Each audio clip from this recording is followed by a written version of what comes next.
நீதிமொழிகள் 4ஆம் அதிகாரம் 26ஆம் வசனத்தை பார்த்தால், உன் கால்நடையை சீர்தூக்கிப்பார், உன் வழிகளெல்லாம் நிலைவரப்பட்டிருக்கணும். நீ அசைகிறவனா இருக்கக்கூடாது, அலைகிறவனா இருக்கக்கூடாது, பறக்கடிக்கப்படுகிறவனா இருக்கக்கூடாது, நிலைவரப்பட்டிருக்கணும்.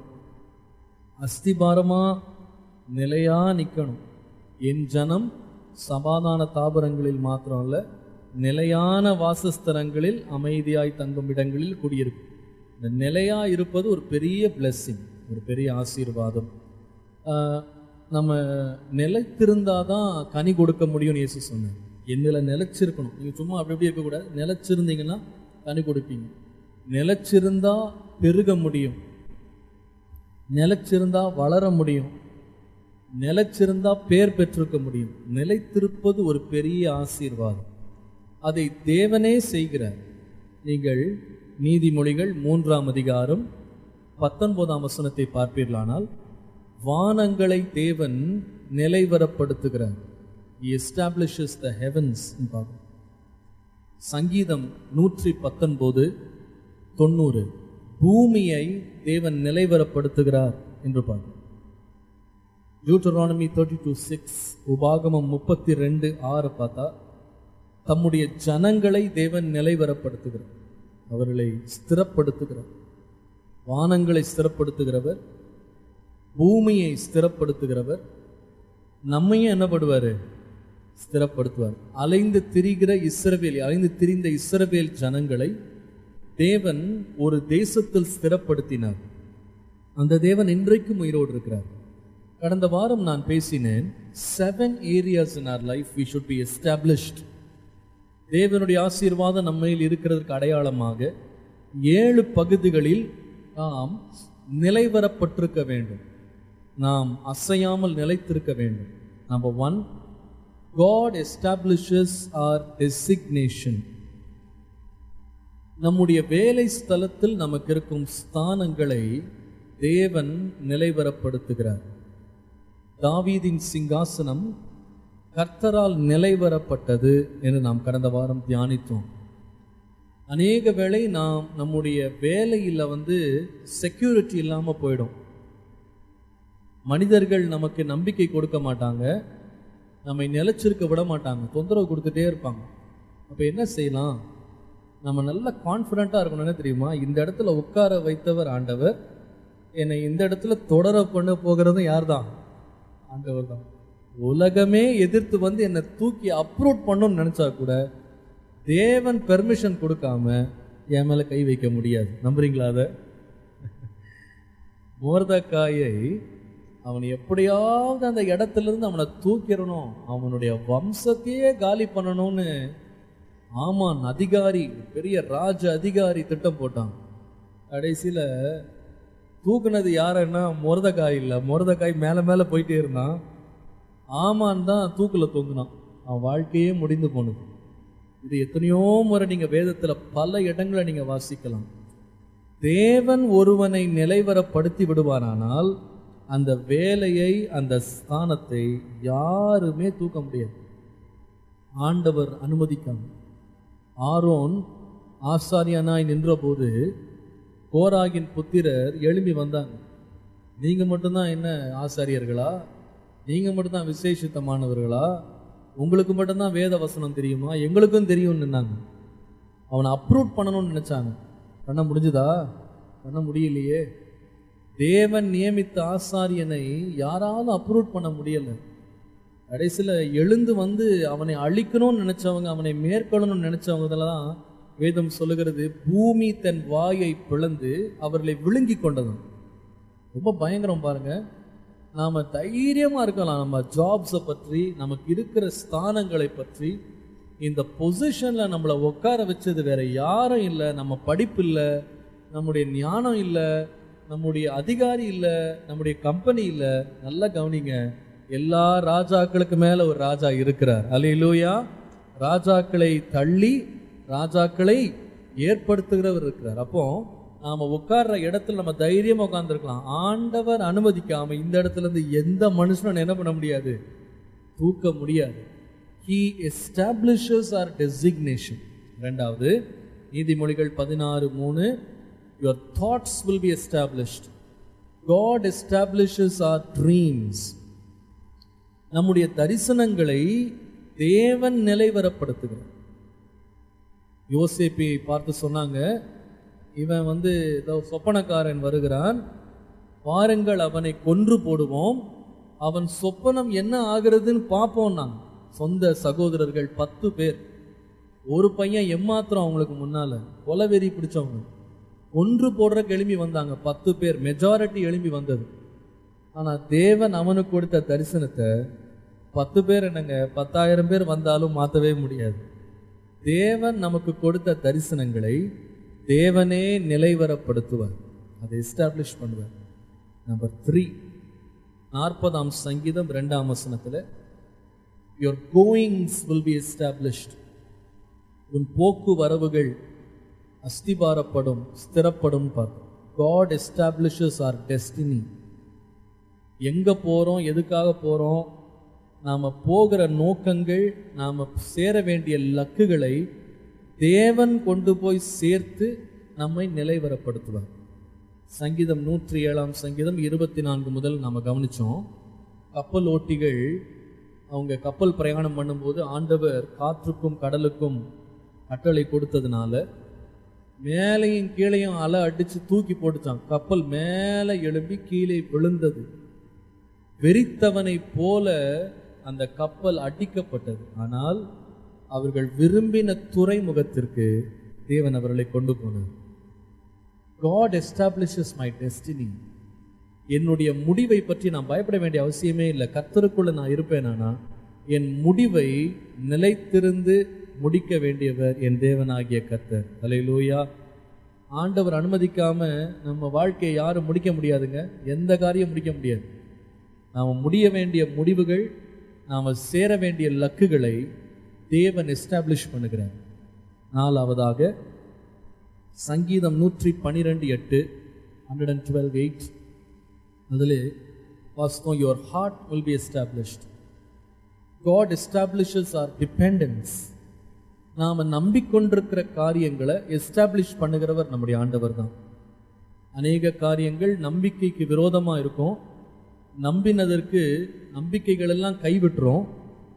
ஆனால் நம்முடைய நம்பிக்கைகளை உறுதிப்படுத்துகிறவர் நம்முடைய தேவனாகிய கர்த்தர் என்று நாம் கவனித்தோம். 5ஆவதா யோபு 22:28, God establishes our declarations. நீ ஒரு காரியத்தை நீ கூறுவாய், நீ அறிவிப்பாய், அது உனக்கு உண்டாயிருக்கும், அது உறுதிப்பட்டிருக்கும். தேவன் நம்முடைய வாயிலிருந்து நாம் அறிக்கை செய்கிற அறிக்கைகளை அவர் உறுதிப்படுத்த உண்மை உள்ளவராக இருக்கிறார். நம்ம வாயை விட்டு என்ன சொல்கிறோமோ அது ரொம்ப பயங்கரமானது. நம்ம சொல்லுகிற காரியங்களை கர்த்தர் உறுதிப்படுத்துவார். தாவீது இந்த பெலிஸ்தீனை நான் கொன்று போடுவேன்னு சொல்லும்போது எல்லாரும் சிரிச்சாங்க. அவனை பார்த்து அது எப்படி நடக்கும் அப்படின்னு சிரிச்சாங்க. ராஜா நம்பலை, சேவகர்கள் நம்பலை, சகோதரர்கள் நம்பலை, கோலியாத்து கூட நம்பலை. இதெல்லாம் நடக்காது என்று தான் நினைச்சான். ஆனால் தாவீது என்ன தன் வாயிலிருந்து அறிக்கை பண்ணினானோ அந்த அறிக்கையின்படியே தேவன் அந்த அறிக்கை நிறைவேறும்படி அவன் வாயின் வார்த்தைகளை தேவன் உறுதிப்படுத்தினான். சாமுவேலை பற்றி வாசிக்கிறோம். அவன் சொன்ன ஒரு வார்த்தையாகிலும் நிறைவேறாமல் தரையிலே விழவில்லைன்னு வாசிக்கிறோம். God can establish our declarations. What we declare in faith, what we declare with the unction of the Holy Spirit, He will establish. அதை நிறைவேற்றி முடிக்க அவர் உண்மை உள்ளவராக இருக்கிறார். நம்பர் 6, நீதிமொழிகள் 24:3, God establishes our dwelling place. சங்கீதம் 107:4 வாசித்தோம். இடமில்லாமல், பட்டணம் இல்லாமல், தேசம் இல்லாமல் அலைந்து திரிந்த மக்களை தேவன் நேர்வழியாய் நடத்தி அவர்கள் தங்கியிருக்கும்படி குடியிருப்பை தேவன் கொடுத்தார். நம்முடைய தேவன் நாம் தங்கும் வீட்டை, நாம் தங்கும் குடியிருப்புகளை தேவன் நிலைவரப்படுத்த, அதை உறுதிப்படுத்த உண்மை உள்ளவராக இருக்கிறார். கடைசியாக சங்கீதம் 102:28, The children of thy servants will continue and their seed shall be established before you. God establishes our descendants. நமக்கு பின்வரும் சந்ததிகளை தேவன் உறுதிப்படுத்துவார். அவங்க உறுதியாக இருக்கிறத பார்க்கறதுக்கு நமக்கு வாழ்நாள் இல்லாமல் போயிடும். ஆனால் நம்முடைய சந்ததிகளை பற்றி நம்ம பயப்பட வேண்டாம். தேவன் காரியங்களை தம்முடைய கரத்தில் எடுத்து தேவன் அவைகளை உறுதிப்படுத்த உண்மையுள்ளவராக இருக்கிறார். திக்கற்ற பிள்ளைகளுக்கு தேவனே தகப்பனாக இருக்கிறார். விதவைகளுக்கு அவர் வழக்காடுகிறவராய் இருக்கிறார். நீதிமான்களுடைய பிள்ளைகள் அப்பத்திற்கு திரிகிறதை நாம் பார்க்க முடியாது. தேவன் அவர்களை வழிநடத்த உண்மை உள்ளவராய் இருக்கிறார். நீதிமானின் சந்ததியின் மேல் கர்த்தருடைய ஆசீர்வாதம் இருக்கிறது. அல்லேலூயா சொல்லுங்க. தேவன் நம்முடைய வழிகளையெல்லாம் உறுதிப்படுத்துவேன்னு சொல்றேன். I will establish all your paths. வழிகளை உறுதிப்படுத்துவேன். நம்முடைய வாழ்க்கை உறுதியாக இருந்தால் எவ்வளோ நல்லா இருக்கும் பாருங்க. இந்த கட்டிடம் ஏன் இவ்வளோ பேர் நம்பி வந்து உட்காந்துருக்கிறீங்கன்னா, இந்த கட்டிடம் உறுதியாக இருக்குது. இந்த கட்டிடம் அசையுமானா அடுத்த நிமிஷத்துல எல்லாம் ரோட்டில் தான் நிற்போம். உறுதி இல்லாத ஜனங்கள் நம்ப மாட்டாங்க. உறுதி இல்லாததுக்கு ஜனங்க விலை கொடுக்க மாட்டாங்க. உறுதி இல்லாத ஜனங்க கனப்படுத்த மாட்டாங்க. உறுதி இல்லாத ஜனங்க பயன்படுத்த மாட்டாங்க. உறுதி இல்லாதவர்களோடு ஜனங்கள் சேர மாட்டாங்க. ஒரு 30 வருஷம் 50 வருஷம் நிலைச்சிருக்கிற கல்யாணத்துக்கு மாப்பிள்ளைக்கு பெர்மனன்ட் ஜாப் இருக்கான்னு கேட்குறாங்க. பெர்மனன்ட் ஜாப் இல்லைன்னா அவருக்கு பார்ட்னர் கிடைக்காது. இப்படி கண்டிஷன் இருக்கு. அதுவும் இப்போ எந்த கம்பெனியில் வேலை செய்கிறாருன்னு கேட்குறாங்க. அந்த கம்பெனி எப்படி நல்ல ஓடுமா, ஓடுற கம்பெனியா ஓடாத கம்பெனியா, இதெல்லாம் பார்த்துக்கிட்டு தான் கல்யாணம் பண்ணுறாங்க. ஜனங்க எப்பவுமே they like to be in a secure place. ஆனால் நான் சொல்லுவேன், கம்பெனி திவால் ஆயிடலாம், பேங்க்கு திவால் ஆயிடலாம், ஒரு அரசாங்கம் திவால் ஆயிடலாம், நாடு திவால் ஆயிடலாம், எல்லாமே அஸ்திபாரத்தை இழந்துடலாம். நம்முடைய தேவனோ நம்மை உறுதிப்படுத்த உண்மை உள்ளவராக இருக்கிறார். அல்லேலூயா. நம்முடைய தேவனை போல ஒருவர் இந்த உலகத்தில் இல்லை. நான் யோசித்தேன், தேவன் நம்மை உறுதிப்படுத்துவதில் ரொம்ப கண்ணும் கருத்துமா இருக்கிறார். நாம் உறுதியா இருப்பதை அவர் ரொம்ப விரும்புகிறார். எந்த ஒரு அன்பான தகப்பனும் தன்னுடைய பிள்ளை நல்ல இடத்துல இருக்கணும்னு தான் விரும்புவாங்க. ஆகவே அவர்கள் உயிரோடு இருக்கும் போது தங்கள் பிள்ளைகளுக்காக நிலங்கள் வீடுகள் எல்லாம் வாங்கி அவங்கள செட்டில் பண்ணி அவங்க இங்கே அங்கே அலையக்கூடாதுன்றதுக்காக எவ்வளவோ முயற்சி எடுக்கிறாங்க. நம்முடைய பரம தகப்பன் பொல்லாதவர்களாகிய நம்மை காட்டிலும் ரொம்ப மேன்மையானவர், அதிக அன்புள்ளவர். நாமெல்லாம் அலையக்கூடாது, நம்ம நிலைச்சிருக்கணும்னு அவர் விரும்புகிறார். ஆனால் அவருடைய வாக்கு தத்தமும் அவருடைய விருப்பமும் நம் வாழ்க்கையில் நிறைவேற வேண்டுமானா நம்முடைய ஒத்துழைப்பு அவருக்கு தேவை. நாம் அவரோடு ஒத்துழைப்போமானால், நாம் அவர் சொல்லுகிறபடி நாம் நடப்போமானால், நாம் அவருடைய கற்பனைகளின்படி செய்வோமானால், அவருடைய எதிர்பார்ப்புகளை நாம் நிறைவேற்றுவோமானால், பாரமில்லாத அவருடைய எதிர்பார்ப்புகள் நம் வாழ்க்கையிலே அவர் நமக்கு முன்குறித்த ஸ்திரத்தன்மையை நமக்கு தரும். ஆண்டவர் எந்த ப்ராமிஸையும் சும்மா கொடுக்கறது இல்லை. He always gives conditions. எல்லாரையும் ஆண்டவர் ஸ்திரப்படுத்துறது இல்லை. நான் போன வாரத்திலிருந்து இதற்காகவும் தொடர்ந்து ஜெபித்து கொண்டு வந்தேன். ஆண்டவரை, இந்த வார செய்தி என்ன? ஆண்டவர் இந்த வசனங்களை என்னை விட்டு போகவே விடலை. I will establish you, I will establish you. நம்முடைய சபையை, நம்முடைய ஜனங்களை தேவன் எஸ்டாப்ளிஷ் பண்ணுவேன் என்ற வாக்குறுதிகளை திரும்ப திரும்ப கொடுத்து கொண்டே இருந்தார். ஆனால் இன்னொரு பக்கம் ஆண்டவனை எதற்காக ஜெபிக்க பண்ணார்னா, எப்படி நாம் உறுதிப்படுவது, how to get established. ஆண்டவர் நம்மை உறுதிப்படுத்த வேண்டுமானா நம்ம வாழ்க்கை எப்படி இருக்கணும், இதை நான் கேட்டு நான் ஜெபிப்பதற்கு நான் ஏவப்பட்டேன்.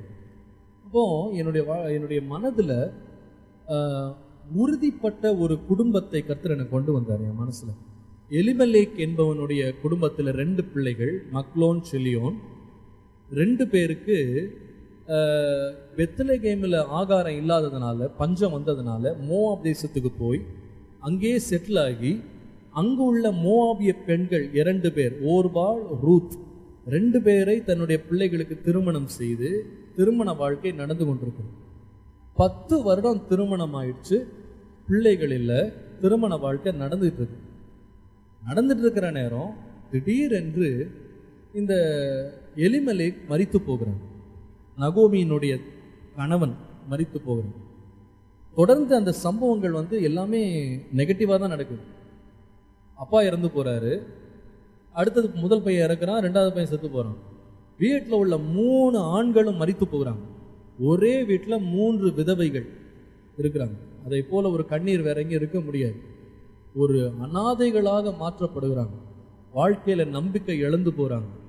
அப்போ மாமியாரும் 2 மருமகள்கள் ஒரே வீட்டில் இருக்கிறாங்க. மாமியார் சொல்கிறாங்க, ஏம்மா இனி என்கிட்ட எந்த நம்பிக்கையும் கிடையாது, என் கூட இருக்கிறதுல எந்த அர்த்தமும் கிடையாது, நீங்கள் வந்த ஊருக்கே நீங்கள் போங்க, உங்கள் சொந்த வீட்டுக்கே நீங்கள் போங்க, அங்கே ஒரு புது வாழ்க்கை உங்களுக்கு கிடைக்கும், என்கிட்ட இருந்தால் அவங்களுக்கு என்ன பிரயோஜனம் என்று சொல்லுகிறாங்க.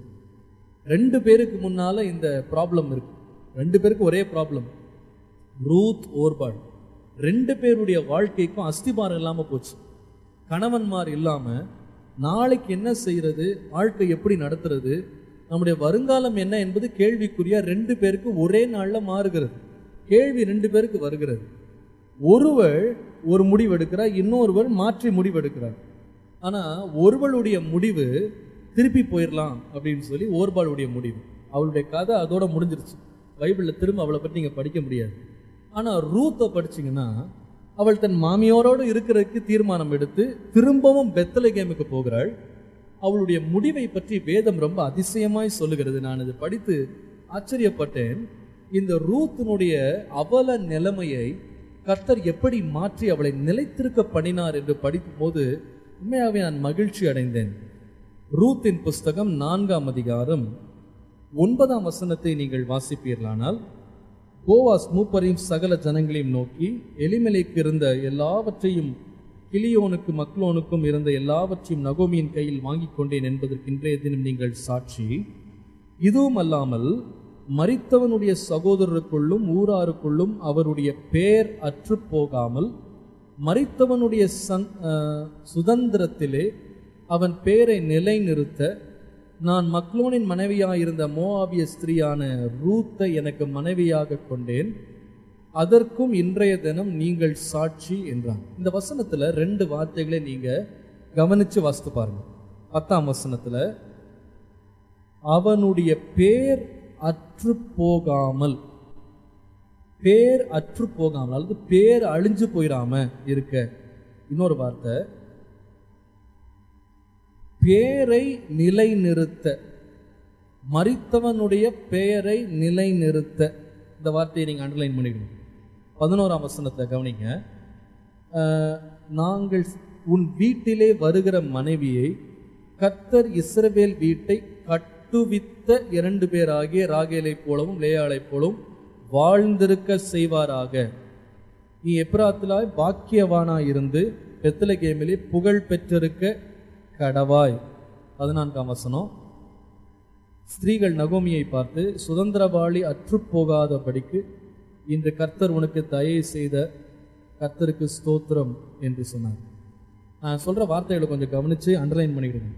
முதலாவது 10ஆம் வசனத்துல பெயர் அற்று போகாமல், அடுத்தது சுதந்திரத்திலே அவன் பெயரை நிலைநிறுத்த, அந்த வார்த்தை. திரும்ப 11ஆம் வசனத்துல இஸ்ரவேல் வீட்டை கட்டுவித்த, கட்டுவித்த, சரியா? அதே வசனத்துல வாழ்ந்திருக்க செய்வாராக, பாக்கியவானாயிருந்து புகழ் பெற்றிருக்க கடவாய். 14ஆம் வசனத்துல சுதந்திரவாளி அற்று போகாதபடிக்கு, சுதந்திரவாளி அற்று போகாதபடிக்கு. ஆண்டவர் என்ன ஆசீர்வாதம் கொடுத்திருக்கிறார் பாருங்க ரூத்துக்கு. இந்த ரூத்தினுடைய வாழ்க்கை சரிதையின் கடைசி பகுதிகளையும் முந்தின பகுதி நீங்கள் கம்பேர் பண்ணி பார்த்தீங்கன்னா ரொம்ப ஆச்சரியமாக இருக்கும். முதல்ல பேரே கிடையாது ரூத்துக்கு. அவள் பேரை சொல்கிறதுக்குன்னு ஒரு பிள்ளையும் கிடையாது, வீடும் கிடையாது, குடும்பம் கிடையாது. சீரழிஞ்சு சின்னாபின்னமாக போன ஒரு குடும்பம் ரூத்தின் குடும்பம். ஆனால் ஆண்டவர் தலையிட்டதுனால, தேவனுடைய ஆசீர்வாதம் அங்கே இருந்ததுனால, சீரழிஞ்சு சின்னாபின்னமா வெறுமையா போன அஸ்திபாரம் இல்லாத வேறில்லாத குடும்பம் எப்படி மாறிடுச்சுன்னு சொன்னா, வீடு கட்டுவித்த பெண்ணாக அவள் மாறினாள். அவள் ஸ்திரப்பட்டாள்.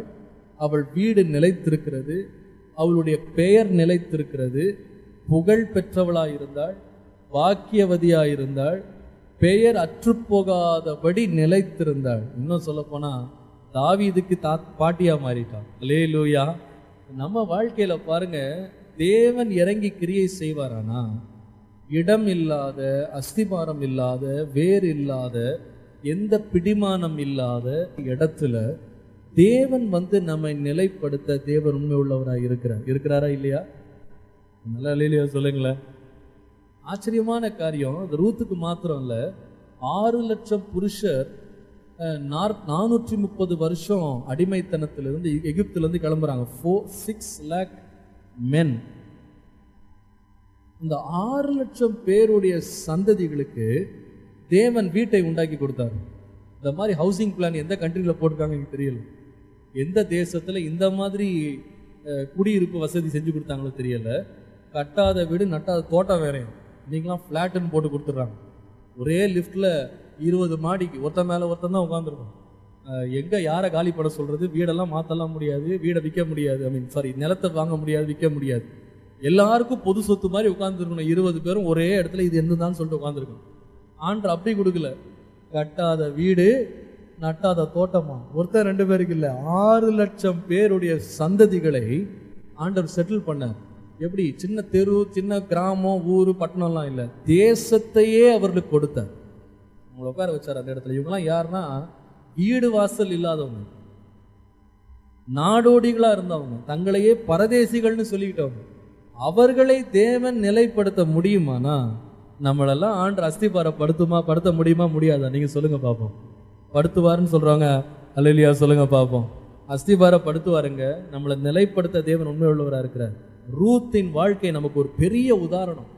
இந்த மோவாபிய ஸ்திரீ சபிக்கப்பட்ட சந்ததியிலிருந்து வந்த பெண்ணை தேவன் நிலைப்படுத்தி வீட்டை கட்டி அவளுக்கு ஒரு சந்தானத்தை கொடுத்து அவளை தேவன் உறுதிப்படுத்த உண்மை உள்ளவராக இருப்பார். ஆனா நம்மை உறுதிப்படுத்த உண்மை உள்ளவராக இருப்பார். இந்த ரூத்தின் வாழ்க்கையை கர்த்தர் எனக்கு காண்பித்து, நம்ம வாழ்க்கையும் தேவன் நமக்கு போன வாரம் பேசின அந்த 7 உறுதிகளையும் நம் வாழ்க்கையில கொடுத்து 7 பகுதிகளை நாம் உறுதிப்படுறதுக்கு தேவன் நம்மை உறுதிக்கு நேராக நடத்தணும்னா, அவளுடைய வாழ்க்கையில் இருந்த சில சுபாவங்களை கர்த்தர் எனக்கு காண்பித்து, அந்த சுபாவங்கள் நம்மிலே காணப்படுவதற்கு தேவன் என்னோடு இடைப்பட்டார். 4 காரியங்கள் எல்லாம் நமக்கு தெரிந்து பழக்கமான காரியங்களா இருந்தாலும் இன்னொரு முறை வாசிப்பதில் தவறில்லை. வாசிப்போம், கர்த்தர் நம்மோடு பேசுவாராக. வாசிங்க. ரூத்தின் புஸ்தகம் 1ஆம் அதிகாரம் 16ஆம் வசனத்தை நான் வாசிக்கிறேன். முதலாவது 16 பார்த்தீங்கன்னா, அதற்கு ரூத், நான் உம்மை பின்பற்றாமல் உம்மை விட்டு திரும்பி போவதை குறித்து என்னோடைய கூட பேச வேண்டாம். நீர் போகும் இடத்திற்கு நானும் வருவேன், நீர் தங்கும் இடத்திலே நானும் தங்குவேன். உம்முடைய ஜனம் என்னுடைய ஜனம், உம்முடைய தேவன் என்னுடைய தேவன். நீர் மரணம் அடையும் இடத்தில் நானும் மரணம் அடைந்து அங்கே அடக்கம் பண்ணப்படுவேன். மரணமே அல்லாமல் வேறொன்றும் உம்மை விட்டு என்னை பிரித்தால் கர்த்தர் அதற்கு சரியாகவும் அதற்கு அதிகமாகவும் எனக்கு செய்ய கடவர் என்றார். இது நான் பல முறை படிச்சிருக்கேன். ஆனால் எனக்கு இது ஆச்சரியமாக இருந்தது. நீங்கள் நான் படிக்கும்போது இந்த வசனத்தை யார் பேசுனதுன்னு சொன்னால், ஒரு மகள் ஒரு அம்மாட்ட பேசலை, சொந்த மகள் அம்மாட்ட பேசினா ஆச்சரியம் கிடையாது. அம்மா நீ எங்கே போகிறீங்களோ அங்கேயே நான் வருவேன். சில வேளை பிள்ளைகள் திருமணமான பிறகு கூட அம்மாவை மறக்க மாட்டாங்க. நீங்கள் என் கூடயே வந்துருங்கம்மா, உன் கூடயே இருந்துக்கிறேன் நான் அப்படின்னு சொல்லுவாங்க. நீங்கள் எங்கே இருக்கிறீங்களோ அங்கேயே நானும் இருக்கிறேன். சில பேர் அவங்க அம்மா வீடு பக்கமாகவே வீடு பார்த்து வந்துடுவாங்க. நான் எப்போவுமே அம்மா தரிசனம் இருக்கணும், அவங்களுக்கு அதை பார்த்துக்கிட்டே இருக்கணும். அவங்கள பார்த்துக்கிட்டு இருந்தால் தான் அவங்களுக்கு நல்லா இருக்கும். So they always like to be with their mothers. அது பரவாயில்ல, அது நேச்சுரல். அது எல்லாருக்குமே தாய் பாசம் என்று எல்லாருக்கும் இருக்கும். ஆனால் இங்கே பேசுறது மகள் அல்ல, மருமகள் பேசுகிறான். இதெல்லாம் நம்மளாம் ஆப்போசிட்டாக தான் படிப்போம். நம்ம சொல்கிறதா இருந்தால் நம்ம எப்படி இதே வசனத்தை நம்ம எப்படி எழுதியிருப்போம்னா, நான் உம்மை விட்டு எப்பொழுது பிரிந்து போக வேண்டும், தயவு செய்து பேசுங்கள் சொல்லியிருப்போம். இதுதானே? என்ன பேசவே மாட்டேங்கிறீங்க அதை பற்றி? எப்போ பிரிஞ்சு போகலாம் பேசுங்க, பேச ஆரம்பிங்க. நீங்கள் போகிற இடத்துக்கு நான் வரமாட்டேன். என்ன எல்லாம் சிரிக்கிறீங்க? அப்படிதானே? உண்மையாது. நீங்கள் தங்குற இடத்துல நான் தங்க மாட்டேன். உங்கள் ஜனத்துக்கும் உன் குடும்பத்துக்கும் எனக்கும் சம்பந்தம் இல்லை. நீங்கள் போகிற சர்ச்சுக்கு நான் வரமாட்டேன். நீங்கள் சாகிற இடத்துல நான் சாக மாட்டேன். செத்தா கூட உன் முகத்தில் முழிக்க மாட்டேன். இதுதான் நம்ம சொல்லுவோம். ஆனா ஒரு மருமகள் மாமியாரை பார்த்து சொல்றாங்க, என்ன சொல்றாங்கன்னா, நீங்க இருக்கிற இடத்துல நான் இருப்பேன், நீங்க உங்களை விட்டு பிரிஞ்சு போகன்னு பேசுற பேச்சே என்ன பண்ணக்கூடாது, இனிமே பேசக்கூடாது. நீங்க சாகிற இடத்துல நானும் செத்து போயிடுவேன், உங்களை அடக்கம் பண்ற இடத்துல என்ன பண்ணுங்க. இந்த மாதிரி ஒரு மருமகள்லாம் நாம இனிமேதான் செய்யணும்னு நினைக்கிறேன். உண்மையா இல்லையா? நீங்க ரூத்த மாதிரி இருந்தா ரொம்ப சந்தோஷம். கர்த்தர் உங்களை ஆசீர்வதிப்பார். இந்த ரூத்தை ஆண்டவர் கட்டுவித்தார், அவளை தேவன் உறுதிப்படுத்தினான்னு படிக்கிறது ரொம்ப ஈஸி. ஓர்பாள் பற்றி நம்ம அப்படி படிக்க முடியாது, ஆனால் ரூத்தை பற்றி படிக்கலாம். அவளுடைய வாழ்க்கையில் இருந்த அந்த கான்செப்டை மாத்திரம் நான் எடுத்துட்டேன். நான் ஃபுல்லாக அப்படியே லிட்ரலாக இன்னைக்கு நான் ஒரு செய்தியை கொடுக்க விரும்பலை. But there are some concepts we can draw from her life. அவள் வாழ்க்கையிலிருந்து சில நல்ல பாடங்களை கற்றுக்கொள்ளலாம். ஆண்டவர் எனக்கு சுட்டி காண்பித்த முதல் பாடம் என்னன்னா, if you want to be established, be consistent in the links that God has created in your life. நம்முடைய வாழ்க்கை உறுதிப்பட்டதா இருக்க வேண்டுமானால் தேவன் நம் வாழ்க்கையிலே நமக்கு கொடுத்திருக்கிற ஐக்கியங்கள், உறவுகளிலே உறுதியாய் நிலைத்திருக்க வேண்டும். அதான் எனக்கு நான் படித்த பாடம் ரூத்தின் வாழ்க்கையிலிருந்து. சில உறவுகள் தேவனே நம் வாழ்க்கையிலே உருவாக்குகிறார். சில வேளை நண்பர்களை நாம விருப்பத்தின்படி நாம தெரிந்தெடுக்கிறோம், ஆனால் அநேக உறவுகளை நம்மால் தெரிந்தெடுக்கவே முடியாது. உதாரணமாக, நம்முடைய அப்பா அம்மாவா யார் இருக்கணும்னு நம்ம தெரிந்தெடுக்கிற உரிமை ஆண்டவர் நமக்கு தரல. நம்ம அப்பா அம்மாவை யாருமே தெரிந்தெடுக்க முடியாது. அதே போல நம்முடைய பிள்ளைகள் எப்படி இருப்பாங்கன்னு எந்த பெற்றோரும் தெரிந்தெடுக்க முடியாது. உண்மையா பார்த்தா ஆணா பெண்ணான்னு கூட தெரிந்தெடுக்கிற சக்தி ஆண்டவர் நம்மகிட்ட கொடுக்கல. அதே போல சில வேளை திருமணங்களில் கூட தேவன் தலையிட்டு நம்முடைய வாழ்க்கையில துணைகளை கொடுக்கிறார். அந்த துணைகளோடு வருகிற குடும்பங்களை தேவன் நம்மோடு இணைக்கிறார். இதெல்லாம் ஆண்டவருடைய பெரிய தீர்மான திட்டம் என்பதை மறந்துடாதீங்க. ஊழியத்துல கூட ஆண்டவர் நம்மை சிலரோடு இணைக்கிறார், ஒரு சபையோடு இணைக்கிறார், ஒரு போதகரோடு இணைக்கிறார். இதை போல பல உறவுகள் நம் வாழ்க்கையில இருக்கிறது. இந்த உறவுகளை தேவனே உருவாக்குகிறார். நம்புறீங்களா? அதை முதல்ல எத்தனை பேர் நம்புறீங்க? தேவனே உறவுகளை உண்டாக்குகிறார். அந்த உறவை தேவன் உருவாக்கினார். தேவன் அந்த உறவுகளை ஒரு நோக்கத்தோடு உருவாக்குகிறார். மனுஷன் தனிமையா இருப்பது நல்லதல்ல, அவனுக்கு ஏற்ற துணையை உண்டாக்குவேன் என்று சொன்னவர் இன்றைக்கும் கிரியை செய்கிறார். இன்றைக்கும் நமக்காக உறவுகளை தேவன் உருவாக்கி கொண்டிருக்கிறார். அதை மறந்துடவே கூடாது. இயேசு இந்த உலகத்துல வரும்போது கூட தன்னந்தனியா அவர் ஊழியம் செய்திருக்கலாம், அவ்வளோ வல்லமை உள்ளவராக இருந்தார். ஆனா அவர் தனியா ஊழியத்துக்கு போகாம தம்மோடு இருக்கவும் தமக்கு ஊழியம் செய்யவும் 12 பேரை தெரிந்தெடுத்து தம்மோடு வச்சுக்கிட்டார் கூடவே. So he can be together with them. தம்முடைய சீஷரை ஊழியத்துக்கு அனுப்பும் போது 2 பேரை அனுப்பினார். தேவனால் பயன்படுத்தப்பட்ட மனிதர்களை நீங்க பார்ப்பீங்களானா, you can always see them being identified with another partner. கூட அவர்களோட ஊழியத்தில் யாரோ ஒரு நிழல் போல கூடவே வருகிறதை அநேக பரிசுத்தவான்களோட வாழ்க்கையில் நீங்க படிக்கலாம். மோசை எடுத்துக்கொண்டா கூட ஒரு ஆரோனை நம்ம நிச்சயமா படிப்போம். தாவீதை எடுத்துக்கொண்டா கூட ஒரு யோனத்தானை நம்ம பார்க்கலாம். நீங்க இத மாதிரி நிறைய சம்பவங்களை சொல்லுங்க. பவுலை எடுத்துக்கொண்டா ஒரு சீலாவை நீங்க பார்க்கலாம். பவுல்ல ஒரு பர்னபாவை நீங்க பார்க்கலாம். பேதுருவை எடுத்துக்கொண்டா அங்க ஒரு யோவானை நீங்க பார்க்கலாம். இந்த மாதிரி எப்பவுமே ஆண்டவர் he works in unity. அந்த இருவராக இணைந்து இணைந்து இணைந்து வேலை செய்யறதுல தேவன் ரொம்ப கண்ணும் கருத்துமா இருக்கிறார். அப்படி செய்வதை தேவனே திட்டமிட்டு இருக்கிறார். ஆனா ஒண்ணு மறந்துடாதீங்க, இந்த உறவுகளை தேவன் நம் வாழ்க்கையின் ஆசீர்வாதத்துக்காக கொடுத்திருக்கிறார் என்பதை மறந்துடக்கூடாது. நம்மை அழிக்கும்படி அல்ல, நம்மை பாரப்படுத்தும்படி அல்ல, நம்முடைய ஆசீர்வாதத்துக்காக கொடுக்கிறார். ஈவன் ஒரு பாஸ்டர் உங்க லைஃப்ல இருக்கிறாருன்னு சொன்னா நீங்க கண்டுபிடிச்சதுனால இல்ல, நீங்க விரும்பினதுனால இல்ல. ஆண்டவர் சொல்லுகிறார், உன் இருதயத்துக்கு ஏற்ற மெய்ப்பரை நான் உனக்கு தருவேன். உங்களுக்கு பாஸ்டர் தாமஸ் ராஜ் பாஸ்டரா இருக்கிறாருன்றது நீங்க கண்டுபிடிச்சிட்டது இல்ல. பாஸ்டர் தாமஸ் ராஜ் உங்களை கூப்பிட்டாரு இல்ல, ஆண்டவர் உங்களுக்கு ஏற்ற போதகனாக அவரை வைத்திருக்கிறார். அல்லேலூயா. அது ஒரு உறவு. ஏன்னா ஆண்டவருக்கு தெரியும் இந்த உறவின் மூலமாக இந்த பிள்ளை இங்கே ஸ்திரப்படுவான் என்று தெரியும். அந்த உறவுகளை தேவன் உண்டாக்குகிறார். அல்ல கவனிங்க, இந்த உறவுகளை நாம் உறுதியாய் பாதுகாத்துக் கொள்ளுவோமானால் இந்த உறவுகளின் வாயிலாக தேவன் நமக்கு ஆசீர்வாதங்களை நிச்சயமாய் பொழிய பண்ணுவார். நாம மனம் போன போக்கில் உறவுகளை முறித்து கொண்டு, உறவுகளை மாற்றிக்கொண்டு, உறவுகளை விட்டு தள்ளி நிற்போமானால் அதனுடைய இழப்புகளுக்கு முழு காரணம் நாம் தான். உத்தரவாதம் நம்மதுதான். தேவன் எல்லா உறவுகளையும் அவருடைய சித்தத்தின்படி நம்முடைய ஆசீர்வாதத்துக்கு ஏற்ற விதமாய் அழகா டிசைன் பண்ணுகிறார் ஆண்டவர். உலக தோற்றத்துக்கு முன்பதாகவே தேவன் எல்லா திட்டங்களையும் அழகாய் வரைந்து விடுகிறார். யாருக்கு யார் சரியா மேட்ச் ஆவாங்க, எந்த இடத்துல நீ இருந்தால் நீ ஸ்திரப்படுவாய், யாரோடு நின்றால் உன் வாழ்க்கை அஸ்திபாரப்படும் ஆண்டவர் முன்னமே தீர்மானிக்கிறார்.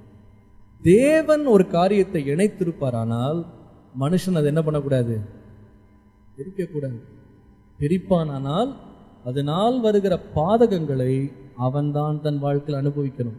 அதற்கு தேவன் உத்தரவாதி அல்ல. நாம உறவுகளை முறிப்பதும் உருவாக்குவதும் நம்ம கையில் இல்லை. தேவனே, எனக்கு நீர் ஈவாய் கொடுத்த உறவுகளை பேணி காத்து, அதை பாதுகாத்து, அதை ஸ்திரப்படுத்தி, அதை பலப்படுத்துகிற உத்தரவாதமுள்ள இருதயத்தை எனக்கு தாரும் நம்ம கேட்கும். Help me to find that I will keep those relationships intact. அதை உறுதிப்படுத்த எனக்கு உதவி செய்யும் ஆண்டவரே என்று நாம கேட்கும். நீங்க இந்த ரூத்தை வாசிப்பீங்களானா, the situations for her companionship and a fellowship was not conducive. எல்லாமே அவளுக்கு சாதகமான ஒரு சூழ்நிலையில அவள் தன் மாமியாரோடு இருக்கவில்லை. எல்லாம் கவனிங்க, மாமியாருக்கு நிறைய பணம் இருக்கு அப்படின்றக்கா மாமியாரோடு இல்லை. மாமியாருக்கு நிறைய சொத்து இருக்கு, நம்ம கூட இருந்தால் சொத்து அபகரிக்கலாம், அதுக்காக உட்காரல. உண்மையா பார்த்தா அந்த அம்மா சொல்றாங்க, நான் பெத்தலகேன்ல வரும்போது நான் நிறைவா வந்தேன், இப்போ நான் வெறுமை ஆயிட்டேன். நான் வரும்போது நான் சுவையா வந்தேன், இப்போ என்னை மாறான்னு கூப்பிடுங்க, என்னை நகோமின்னு கூப்பிடாதீங்க, என்னடா கர்த்தர் என்னை கசப்பாக்கிட்டாரு. இப்போ நகோமியே அதை புரிஞ்சுக்கிட்டார். கர்த்தர் என் மேல என்னை கடாட்சிட்டாரு, என்னை என் மேல கோபமா இருக்கிறாரு, எனக்கு நன்மை செய்யல. நான் பாருங்க, நானும் வாழலை, என் பிள்ளைகளும் வாழலை, நீ என்னோட இருக்காதம்மா, நீ போயிடுன்னு சொல்றாங்க. ஆனா ரூத் அவளை அண்டிக் கொண்டு, அவளை பற்றி கொண்டு, நான் மட்டும் போக மாட்டேன்னு சொல்ற. Situations where not conducive. ஆனா அவ ஒன்றை புரிந்திருந்தா, என் சூழ்நிலைகளை பார்க்கிலும், இன்றைக்கு நான் என் கண்ணால பார்க்கிறத பார்க்கிலும், இன்றைக்கு நான் அனுபவிக்கிறத பார்க்கிலும், என் தேவன் என்னுடைய மாமியாருக்கு பின்னால என்னை அவர்களோடு இணைத்து ஒரு உறவை உண்டாக்கி இருப்பார், ஆனால் அதை விட்டு நான் பிரிஞ்சு போக மாட்டேன் என்று நிலைச்சிருந்தேன். மாமியாரே சொல்றாங்க நீ போ, பெர்மிஷன் கொடுக்குறாங்க, அவங்களே முன்மொழிகிறாங்க, அவள் போக மாட்டேன். இது ஒரு பெரிய ரகசியம் பிரியமானவர்களே. தேவன் நம் வாழ்க்கையில ஏற்படுத்தி கொடுத்த நல் உறவுகளை நாம் விட்டு பிரியாமல் இணைந்திருப்பது நம்முடைய ஆசீர்வாதத்துக்கு தேவன் வைத்த வாய்க்கால்கள் என்பதை மறந்து போகக்கூடாது. They are the pathways, they are the channels of blessing that God has ordained for our own blessing. அதை நம்ம பிரிக்கவோ உடைக்கவோ, அதை விட்டு நாம் பிரிந்து போகவோ கூடாது. கர்த்தருடைய நாமத்திற்கு மகிமை உண்டாவதாக. ஒரு சின்ன சின்ன மன வருத்தத்துக்காக, சின்ன வேதனைக்காக, ஒரு சின்ன ஆசைக்காக, ஒரு சின்ன தேவைக்காக உறவுகளை முறித்து கொள்வது தேவன் நம்மை குறித்து வைத்திருக்கிற ஆசீர்வாதங்களுக்கு நாமே முட்டுக்கட்டையா மாறுறோன்றதை மறந்துடக்கூடாது. நான் இந்த ரூத் மாமியாரோடு இருந்தாள்னு சொல்றது நீங்க யோசிக்கலாம். அப்போ நான் இன்னிலிருந்து என் மாமியாரோட இருந்துக்கிறேன், நீ அந்த மூலையில் இரு, நான் இந்த மூலையில் இருக்க, 2 பேரும் ஒரே வீட்டில் இருக்கும், பைபிள் அப்படி தானே போட்டிருக்குது, நம்ம ஒரே வீட்டில் இருந்துக்கலாம். ஆனால் நீங்கள் ரூத்துக்கும் இந்த மாமியாருக்கு இருந்த உறவை பார்த்தீங்கன்னா, ஏதோ கடமைக்கு, ஏதோ பேருக்குன்னு 2 பேரும் ஒன்றா இல்லை. ரூத் 1ஆம் அதிகாரம் திறந்து பாருங்களேன். ரூத் 1ஆம் அதிகாரம் 14ஆம் வசனம் சொல்லுது, ஓர்பாள் தன் மாமியை முத்தமிட்டு போனாள், ரூத்தோ அவளை விடாமல் பற்றி கொண்டாள். இங்கிலீஷ்ல கிளீவ்னு இருக்கு. கிளீவ்னா it talks about your heart condition. இருதயத்துல மாமியாரோட ஒன்றித்திருந்தாள். ஒரு வீட்டில் இருக்கலாம், இருதயத்துல ஒன்றித்திருப்போமான்றது பெரிய கேள்விக்குறி. ஆனா ரூத் எப்படி மாமியாரோடு இருந்தாள்னு சொன்னா இருதயத்துல ஒருமித்தவளா இருந்தாள். இன்ஃபேக்ட் அவருடைய ஊரார் அவளை பற்றி கொடுத்த சாட்சி பாருங்க. ரூத் 4ஆம் அதிகாரம் திறந்து பாருங்க. ரூத் 4ஆம் அதிகாரம் 15ஆம் வசனத்துல சொல்றாங்க பாருங்க. அவளை வாழ்த்துகிறாங்க. நகோமியை வாழ்த்தும் போது சொல்றாங்க, உன்னை சிநேகித்து 7 குமாரரை பார்க்கிலும் உனக்கு அருமையாயிருக்கிற உன் மருமகள். இந்த மாதிரி மருமகள் எத்தனை பேர் இருக்கிறாங்கன்னு தெரியல. உன்னை நேசிக்கிறாளாம், 7 குமாரரை பார்க்கிலும் உனக்கு அருமையானவன். நகோமிட்ட போய் கேட்டீங்கன்னா, உங்க மருமகள் எப்படிப்பட்டவங்க அப்படின்னு கேட்டா, ஐயோ என்னை நேசிக்கிறாங்க, உண்மையா நேசிக்கிறாங்க, சும்மா என்கிட்ட ஆதாயத்துக்காக வர்றவ கிடையாது, உண்மையா என்னை நேசிச்சு எனக்கு 7 பிள்ளைங்க இருந்தா கூட அந்த 7 பையன்களை காட்டிலும் என் மேல அன்பு வைக்கிறவள் என் மருமகள். அவள் வாழ்க்கை உடைந்து போனாலும் அவளுடைய இருதயத்தை ஆண்டவர் பார்த்தார். இந்த மாமியார் மேல அவள் வச்சிருக்கிற அன்பு பாசத்தை கர்த்தர் பார்த்து அவளுடைய குடும்பத்தை தேவன் திரும்ப எழுப்பி நிறுத்தினார். கர்த்தருடைய நாமத்திற்கு மகிமை உண்டாவதாக. ஒன்றித்து இருப்பது ஆசீர்வாதம். எப்படி கனெக்டடா இருக்கணும்? How to stay with those links கேட்டா, stay in love, stay with that compassion. அந்த இருதயத்தின் நிறைவோடு நாம் ஒன்றித்திருப்பது உறவின் மேன்மை. இரண்டாவது, அவள் எப்படி உறவு வைத்திருந்தா மாமியாரோடுன்னு கேட்டா, இந்த போவா சாட்சி கொடுக்கிறான் பாருங்க. மருமகளை அந்த ரூத்தை பற்றி சாட்சி கொடுக்கிறான். நீ மாமியாரை வைத்து நடத்தினதை, மாமியாரோடு இருந்ததை நான் கேள்விப்பட்டேன், அவளுக்கு செய்ததை நான் கேள்விப்பட்டேன் என்று சொன்ன. இது ரெண்டாவது. எப்படி உறவுன்னு சொன்னா, coming together with compassion, being together with compassion. ரெண்டாவது, being together with concern.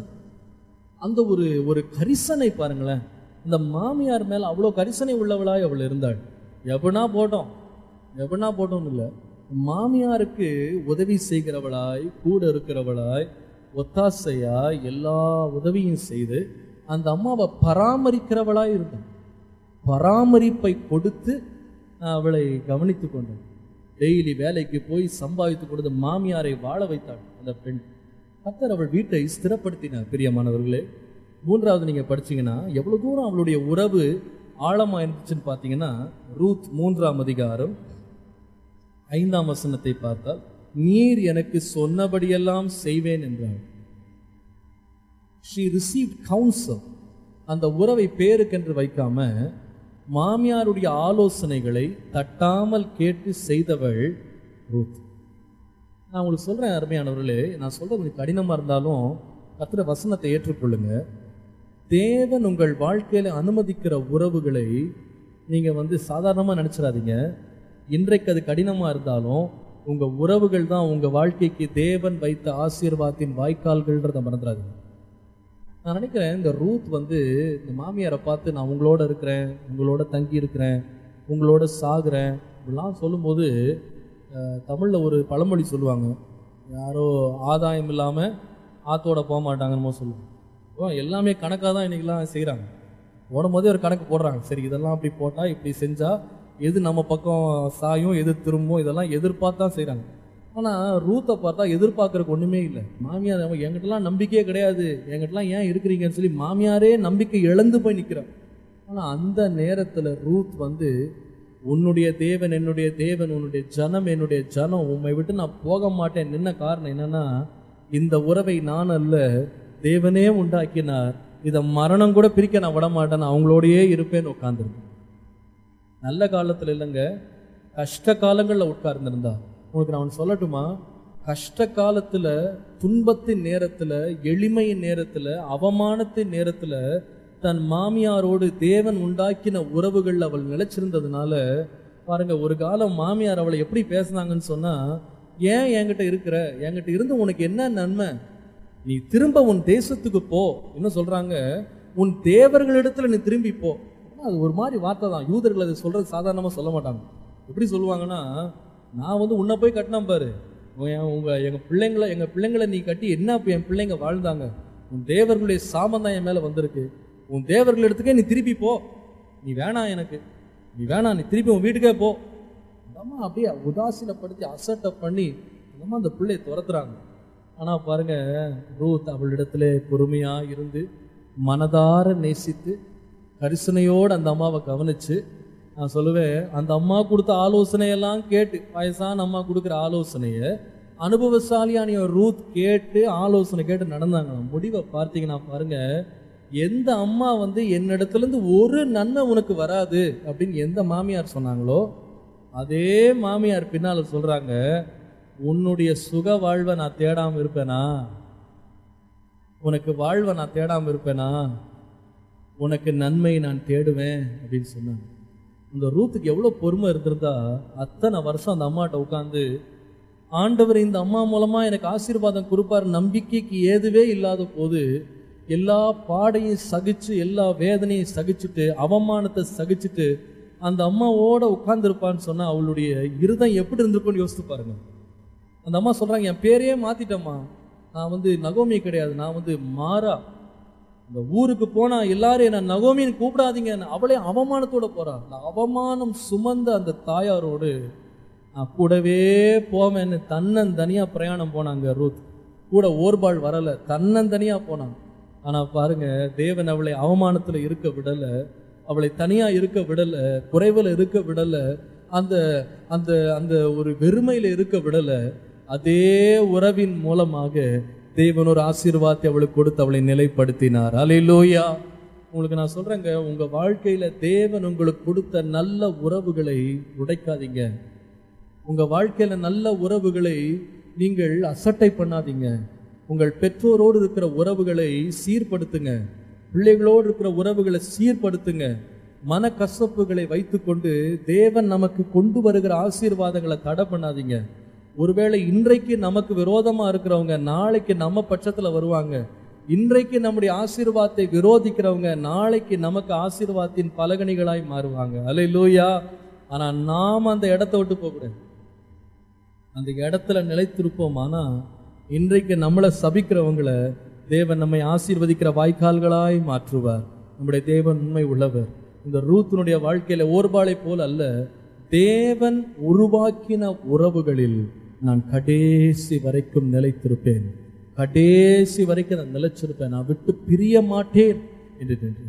நம்ம வாழ்க்கையில, நம்முடைய சபையில, நம்முடைய ஊழியத்துல நம்முடைய உறவுகள் எப்படி இருக்குன்னு யோசித்து பாருங்க. குடும்பத்துல உறவுகள் எப்படி இருக்குன்னு யோசித்து பாருங்க. கடமைக்குன்னு உட்கார்ந்துருக்கிறோமா? ஏதோ ஆதாயம் தேடி உட்கார்ந்துருக்கிறோமா? ஏதோ காலம் கழிக்கிற உட்கார்ந்துருக்கிறோமா? எப்போ இது முடியும்னு எதிர்பார்த்து உட்கார்ந்துருக்கிறோமா? அல்லது ரூத்தை போல அந்த உறவை அன்போடு நாம அனுசரிக்கிறோமா? அந்த உறவை நாம கரிசனையோடு நாம பராமரிக்கிறோமா? அந்த உறவிலிருந்து வருகிற ஆலோசனைகளை சந்தோஷமா ஏற்றுக்கொள்றோமா? ஏற்றுக்கொள்வோமானா தேவன் உண்டாக்கின உறவுகள் மூலமாக தேவன் நம்மை ஆசீர்வதிக்க உண்மை உள்ளவராக இருக்கிறார். பாருங்க, சில வேளை உங்க பெற்றோர்கள், உங்கள் வாழ்க்கையில தேவன் கொடுத்த முதியவர்கள், உங்கள் கணவர், உங்கள் மனைவி பெரிய படித்தவங்களா இருக்க மாட்டாங்க, பெருசா அவங்க அழகா இல்லாம இருப்பாங்க, ஒருவேளை அவங்களுக்கு பெரிய அந்தஸ்து இல்லாமல் இருக்கலாம், பெரிய சொத்து சுகம் இல்லாமல் இருக்கலாம். ஆனா தேவன் அவர்களை உங்களுக்குன்னு குறிச்சிருப்பாரா? நீங்க அவங்களோட இருங்க. அவங்க இன்றைக்கு ஒரு தொந்தரவா கூட இருக்கலாம் அவங்களுக்கு, அதுக்காக பிரியாதீங்க, அவங்களோட இருங்க. ஏன்னா கர்த்தர் அதை உருவாக்கி இருப்பார், ஆனால் அதை நன்மையாய் முடிய பண்ண தேவன் உண்மை உள்ளவராக இருக்கிறார். அல்லேலூயா.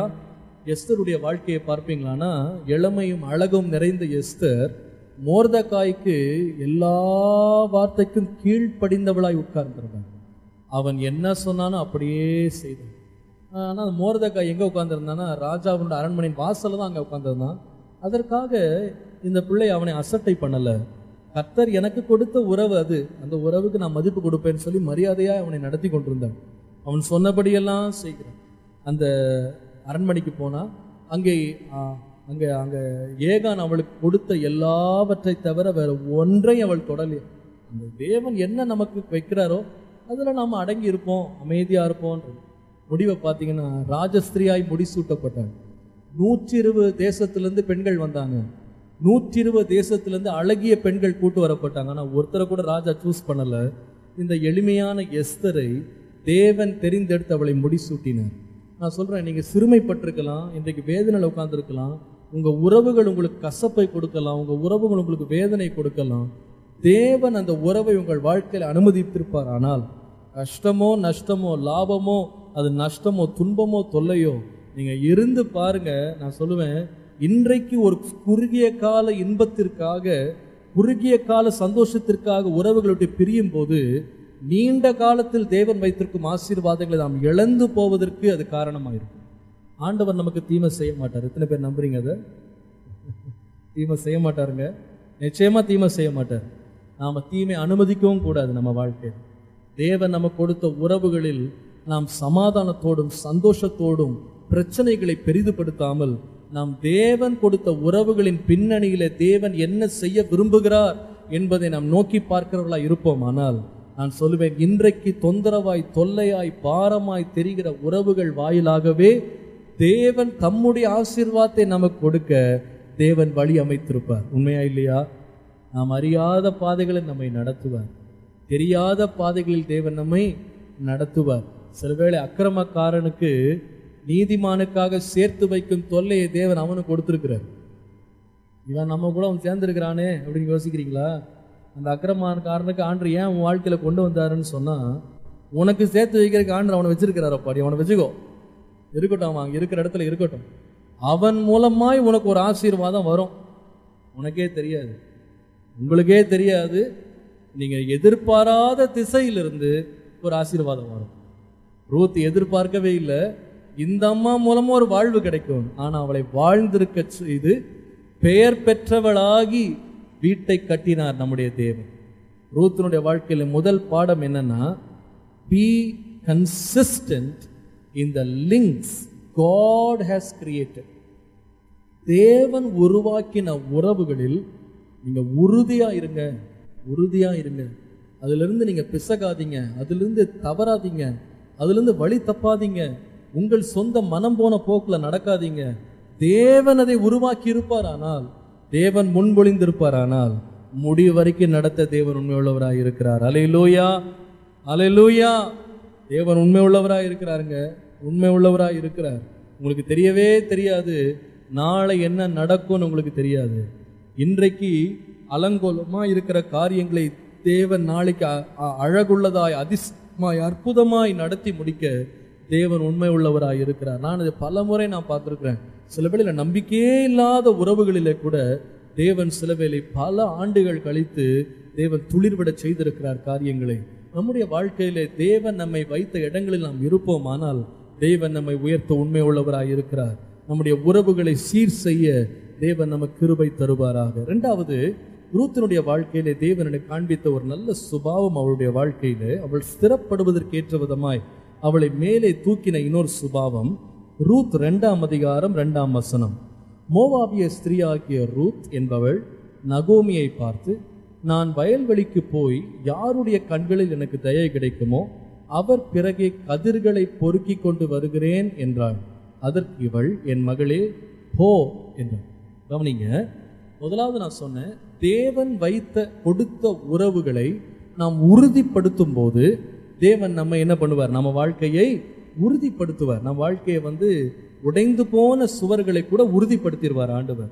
ரெண்டாவது நான் சொல்லுவேன், the second thought is, when you go for committed labor, நீ உன் வாழ்க்கையை அர்ப்பணிப்போடு வேலை செய்ய நீ உன் வாழ்க்கையை நீ அர்ப்பணிப்பாயானால், தேவன் உனக்கு கொடுத்த திறமைகளை, தாளந்துகளை, உனக்கு கொடுத்த பலன்களை சிறந்த வேலை செய்ய நீ உன்னை அர்ப்பணிப்பாயானால், தேவன் உன் கையின் பிரயாசங்கள் வாயிலாகவே உன் வாழ்க்கையை உறுதிப்படுத்த உண்மை உள்ளவராக இருக்கிறார். அல்லேலூயா.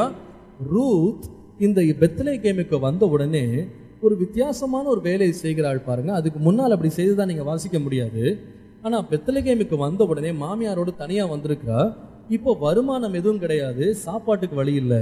அவள் மாமியாருக்கு ஒரு நிலமும் இருக்குன்னு அவளுக்கு நல்லா தெரியும், தன்னுடைய கணவன்மாருக்கு நிலம் இருக்குன்னு நல்லா தெரியும். அந்த நிலத்தை வித்து அவன் என்ன பண்ணிருக்கலாம்? சாப்பிட்டுருக்கலாம். ஆனா அது அப்படி செய்யல. அவள் என்ன செய்கிறாள்னு சொன்னா, வேதம் சொல்லுகிறது, காலை முதல் மாலை வரைக்கும் தன் மாமியார் பசியா இருக்கக்கூடாது, தன்னுடைய வீட்டில் ஆகாரம் இல்லாம போயிடக்கூடாதுன்னு சொல்லி போய் கதிர் பொறுக்கிறவர்களோடு போய் நின்று கதிர் பொறுக்கினாள்னு பார்க்கணும். இங்க இந்த கதிர் பொறுக்கினாள்ன்ற வார்த்தை அதுக்கு ஒரு அர்த்தம் இருக்கு. சும்மா வேதத்தில் எழுதல. நீங்க அந்த வசனத்தை நீங்க வாசிட்டீங்கன்னா, 2ஆம் அதிகாரம் 2ஆம் வசனத்துல நீங்க வாசிட்டீங்கன்னா அவளை பற்றி ரொம்ப தெளிவா எழுதியிருக்கு. வயல்வெளிக்கு போய் யாருடைய கண்களில் தயவு கிடைக்குமோ அவர் பிறகே கதிர்களை பொறுக்கி கொண்டு வருகிறேன் அப்படின்னு சொல்லுது. 3ஆம் வசனத்துல பார்த்தா வயல்வெளியில் அறுக்கிறவர்கள் பிறகே பொறுக்கினாள். ஒரு கூட்டம் அறுக்குது, ஒரு கூட்டம் எல்லாத்தையும் பெருக்கி எடுக்குது. இது 2 கூட்டம், இது ரெண்டுமே ஒரே கூட்டம் அல்ல. நீங்க இஸ்ரவேலுடைய சட்ட திட்டங்களை வாசிப்பீர்களானா மோசையின் நியாயப்பிரமாணங்களில் கொடுக்கப்பட்ட ஒரு முக்கியமான நியாயப்பிரமாணம் என்னன்னு சொன்னா, ஒரு வயல்வெளியின் அறுவடை காலம் வரும்போது, ஹார்வெஸ்ட் சீசன் வரும்போது, அறுவடைக்காக எல்லாம் நல்லா விளைஞ்சிருக்குது. அப்போ அறுக்கிறதுக்காக ஆட்கள் போறாங்க. இப்போ ஆட்கள் போய் கதிர்களை அறுக்கும் போது ஒரு சட்டத்திட்டத்தை மோசே கொடுத்திருந்தான், ஆண்டவர் கொடுத்திருந்தார் மோசேக்கு. அதை அறுவடை செய்யும் போது இந்த அறுவடை செய்கிற கதிர்கள்ல இருந்து இந்த தானியங்கள் சிதறி சிந்தி விழும், கீழே விழும், சிந்தி விழும். இது இவங்க இன்டென்ஷனலாக செஞ்சதில்லை. ஆனால் அறுக்கும் போது அது மேலே அது லூஸாக இருக்கிற கிரெயின்ஸ் எல்லாமே it will scatter and spill. இப்போ இந்த ஸ்பில் ஆகிற இந்த கிரெயின்ஸ், இந்த சிதறி விழுகிற இந்த தானியங்களை ஆண்டவர் சொன்னார், நீ அதை களஞ்சத்துக்கு கொண்டு போகக்கூடாது, ஸ்டோர் ஹவுஸ் கொண்டு போகக்கூடாது. நீ இந்த மற்ற கதிர்கட்டுகளை கட்டுற மாதிரி கட்டிட்டு இதையும் நீ பெருக்கிட்டு எடுத்துகிட்டு போயிடாது, அப்படியே விட்டுறணும். அது அந்த செதறி சிந்தி விழுந்ததை அப்படியே விட்டுறணும். அது எதுக்குன்னு சொன்னால், வழிப்போக்கன், ஒரு வீடு இல்லாதவன், அனாதை, அப்பா இல்லாதவன், அல்லது வாழ்க்கைப்படாதவங்க, வேற என்ன, வீடு இல்லாதவங்க, இந்த மாதிரி அனாதைகள், ஏழைகள், இவங்கெல்லாம் அவங்களே பிறக்கி சாப்பிட்டுக்கிறதுக்காக அதை விட்டுட்டு போயிடணும், அதை எடுக்கக்கூடாதுன்னு ஆண்டவர் சொன்னார். ஏன்னா அந்த ஏழைகளும் பராமரிக்கப்படணுன்றதுக்காக இந்த அறுவடை காலத்தில் நீ மொத்தத்தையும் வாரி எடுத்துட்டு போயிடாத, சிந்தனதை அப்படியே விட்டு போன்னு சொன்னார். இப்போ இங்க 2 பேர் இங்க இருக்கிறாங்க, 2 கூட்டம் இருக்கு. ஒரு கூட்டம் என்ன பண்ணுதுன்னா, கதிர்களை அறுக்கும்படி வேலைக்கு அமர்த்தப்பட்டவங்க அல்லது எஜமான்கள். இவங்க வேலைக்கு கூலி வாங்கிட்டு அவங்க கதிர் அறுத்துட்டு கொண்டு போய் எங்க போய்க்கிறாங்க, அவங்க களஞ்சத்துல சேர்க்கிறாங்க. ஆனா இந்த ரூத் என்ன பண்ணுகிறான்னா, கதிர் அறுக்கிறவர்களுக்கு பின்னால போய் கதிர்களை பொறுக்கினாள்னு போட்டிருக்க. அப்பனா அவ என்ன நிலைமையில அங்க போறான்னு சொன்னா, ஒரு கைவிடப்பட்ட விதவையாக, வாழ்வதற்கு எந்த வாழ்வாதாரம் இல்லாம ஒரு ஏழையாக, ஒரு அனாதையாக, வாழ்க்கை இழந்தவளாக, அவமானத்தின் சின்னத்தோடு அவங்க எல்லாம் கம்பீரமா வேலைக்குன்னு அறுத்துட்டு போறாங்க. அவங்க எல்லாம் கம்பீரமா அந்த எடுத்துட்டு போகும்போது இந்த சிந்திர மீதி, தமிழ்ல எச்சி சொல்லுவாங்க, அந்த மாதிரி சிந்திர மீதியை நான் கலெக்ட் பண்ணிட்டு போறேன்னு சொல்லி பின்னாலேயே வர்றாங்க. நான் யோசித்து பார்த்தேன், இவெல்லாம் நீங்க பார்த்தீங்கன்னா இவங்கெல்லாம் இந்த எலிமலேக்குள்ள குடும்பம் நிறைய நிலங்களை வைத்திருந்த குடும்பம். பெத்லகேம்ல ஒரு காலத்துல பெரிய ஆட்களா வாழ்ந்தவங்க. மக்லோன் கிளியோன் 2 பேருக்குமே நிலங்கள் இருந்ததா நம்ம வாசிக்கிறோம், சொத்துக்கள் இருந்தது. சொத்துக்காரியா வாழ்ந்த ஒரு பெண் வாழ்க்கையில் அடிபட்டு போய் இன்றைக்கு யாரா மாறிட்டான்னு சொன்னா, சிந்தின கதிர்களை பொறுக்குகிறவளா மாறிட்டான். ஆனா எனக்கு ஆச்சரியம் என்னன்னு சொன்னா, தனக்காகவும் மாமியாருக்காகவும் என்ன இழிவான வேலை கிடைச்சாலும் நான் செய்யறேன்னு சொல்லி வீட்டை விட்டு போனாங்க. அது ஒரு நல்ல சுபாவம். அது நான் சொல்லுவேன், if you make some committed labor with the work of your hands, உன் கைகளால் உனக்கு கிடைத்த வேலையை நீ உண்மையாய் செய்யும் போது தேவன் அந்த எளிமையான வேலையின் மூலமாக கூட தேவன் நம்முடைய வாழ்க்கைகளை உறுதிப்படுத்த உண்மை உள்ளவராக இருக்கிறார். ஹல்லேலூயா. பாருங்க, நிறைய வேளையில we are so choosy. இந்த வேலையை செய்ய மாட்டேன், அந்த வேலையை செய்ய மாட்டேன், இங்க போக மாட்டேன், அங்க போக மாட்டேன். ஆனா ஆண்டவர் சில வேளை இழிவானவைகள் மூலமா தான் தேவன் நமக்கு பெரிய தயவுகளை உண்டாக்க தேவன் ஆயத்தம் பண்ணி வச்சிருப்பார்.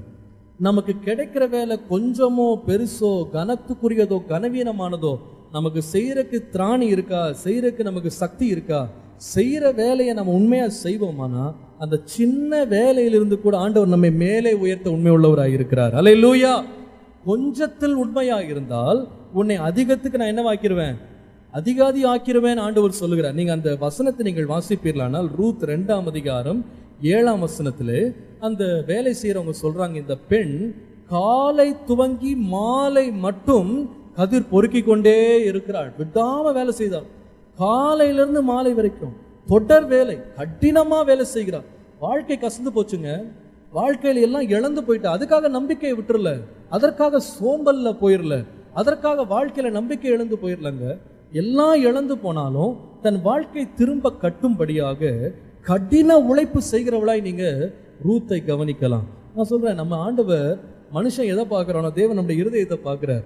நாம உண்மையா நம்ம வேலையை வந்து கடினமா உழைச்சு செய்வோமானா நிச்சயமாகவே தேவன் நமக்கு பலனளிக்க உண்மை உள்ளவராய் இருக்கிறார்.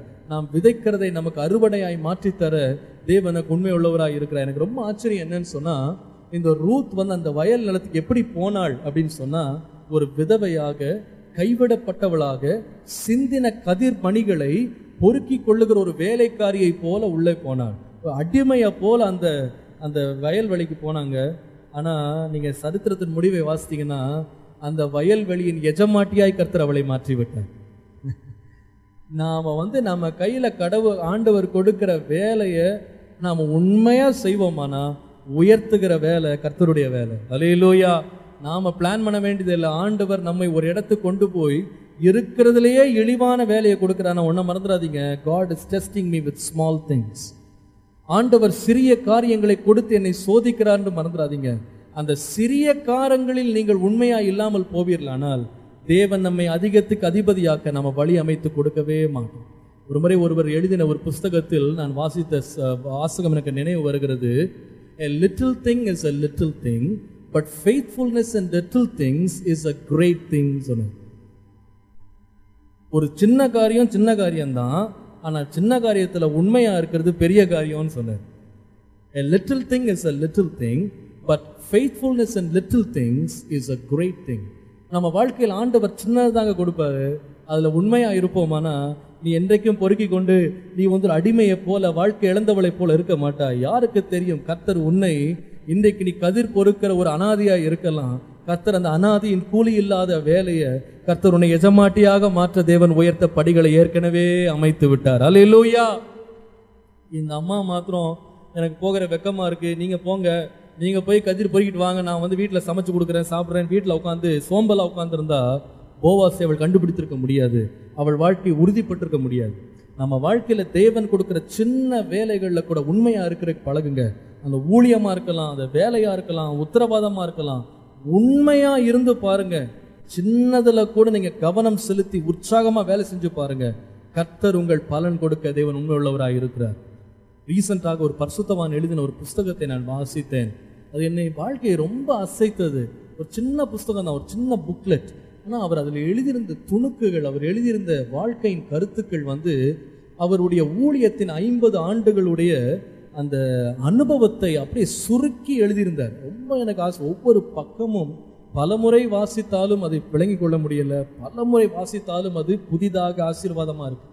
அவர் அந்த எழுதின புஸ்தகத்தில் ஒரு சென்டென்ஸ் என்னை ரொம்ப பாதித்தது, ரொம்ப என்னை அழுத்தினது. உங்களுக்கு சொல்கிறேன். அவர் எழுதியிருக்கிறாரு, dream big, start small, build deep. Beautiful sentence. Dream big, start small, build deep. பெரிதாக தரிசனம் காணு, சிறிதாக துவங்கு, ஆழமாக வேலை செய். நம்ம எல்லாமே பிக்ல தான் இருப்போம். Dream big, start big, build big. எல்லாமே பிக்ல தான் யோசிப்போம். எல்லாமே பெருசா இருக்கும், பிரம்மாண்டமா இருக்கும். எடுத்த உடனே 50 லட்சம் வரணும், எடுத்த உடனே மாளிகை வேணும், எடுத்த உடனே கம்பீரம் இருக்கணும். அப்படிதான் எதிர்பார்க்கணும். இந்த பரிசுத்தவான் ரொம்ப அழகா சொல்றாரு, தரிசனம் பெருசா இருக்கட்டும், ஆனா ஆரம்பம் அற்பமா இருக்கட்டும்பா. நீ சின்னதா ஆரம்பி, எளிமையா ஆரம்பி, நீ ரொம்ப சாதாரணமா ஆரம்பி. ஆனா மறந்துடாத, அந்த சின்ன வேலையும் ஆழமா செய், கருத்தா செய்.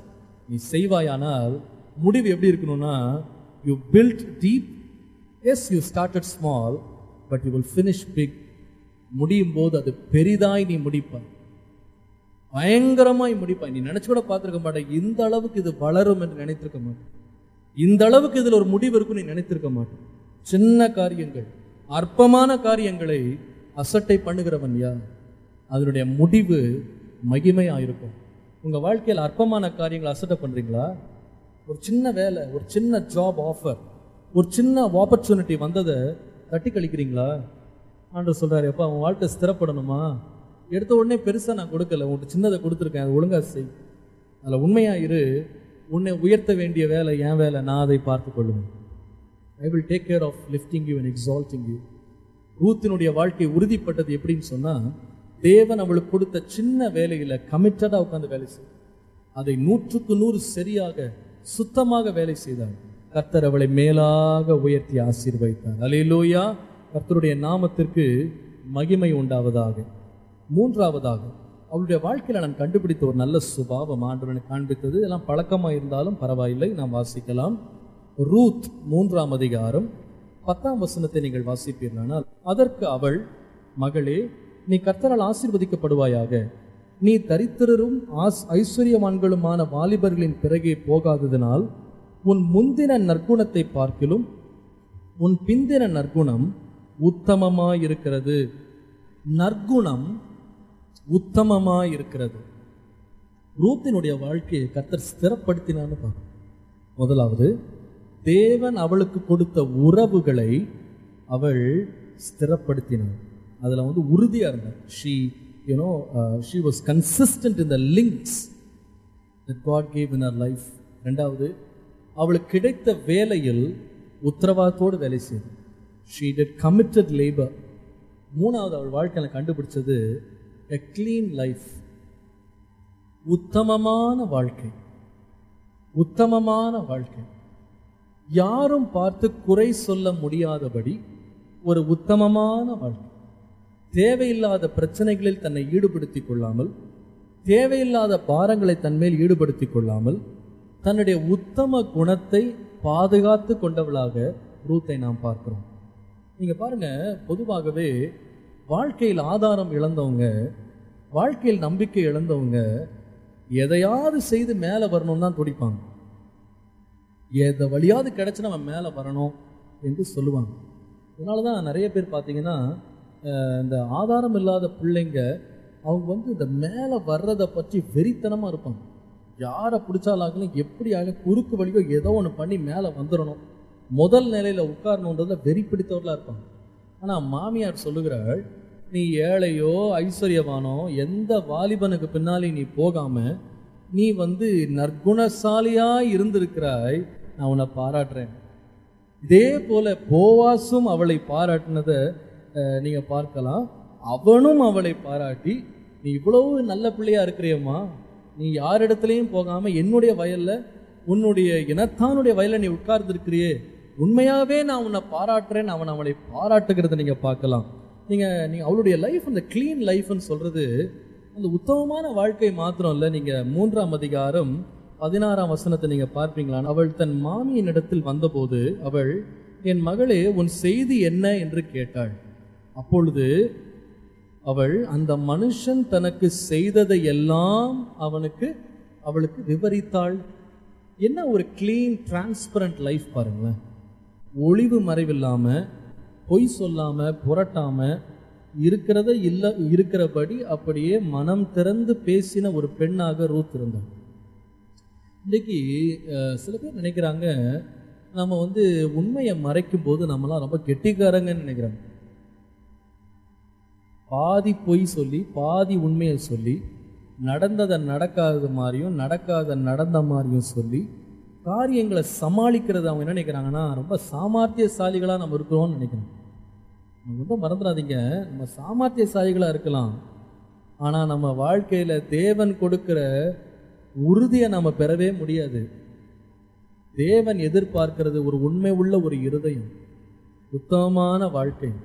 உத்தமனை கவனித்து பார்த்தாயோ, அவன் வழிகள் எவ்வளவு செம்மையானவைகள், எவ்வளோ க்ளீன் லைஃப் வச்சுருக்காங்க. அவங்க யார் முன்பாகம் தலை குனிய முடியாதபடி அவங்க வாழ்க்கை எப்படி சீர்தூக்கி நடக்கிறாங்க.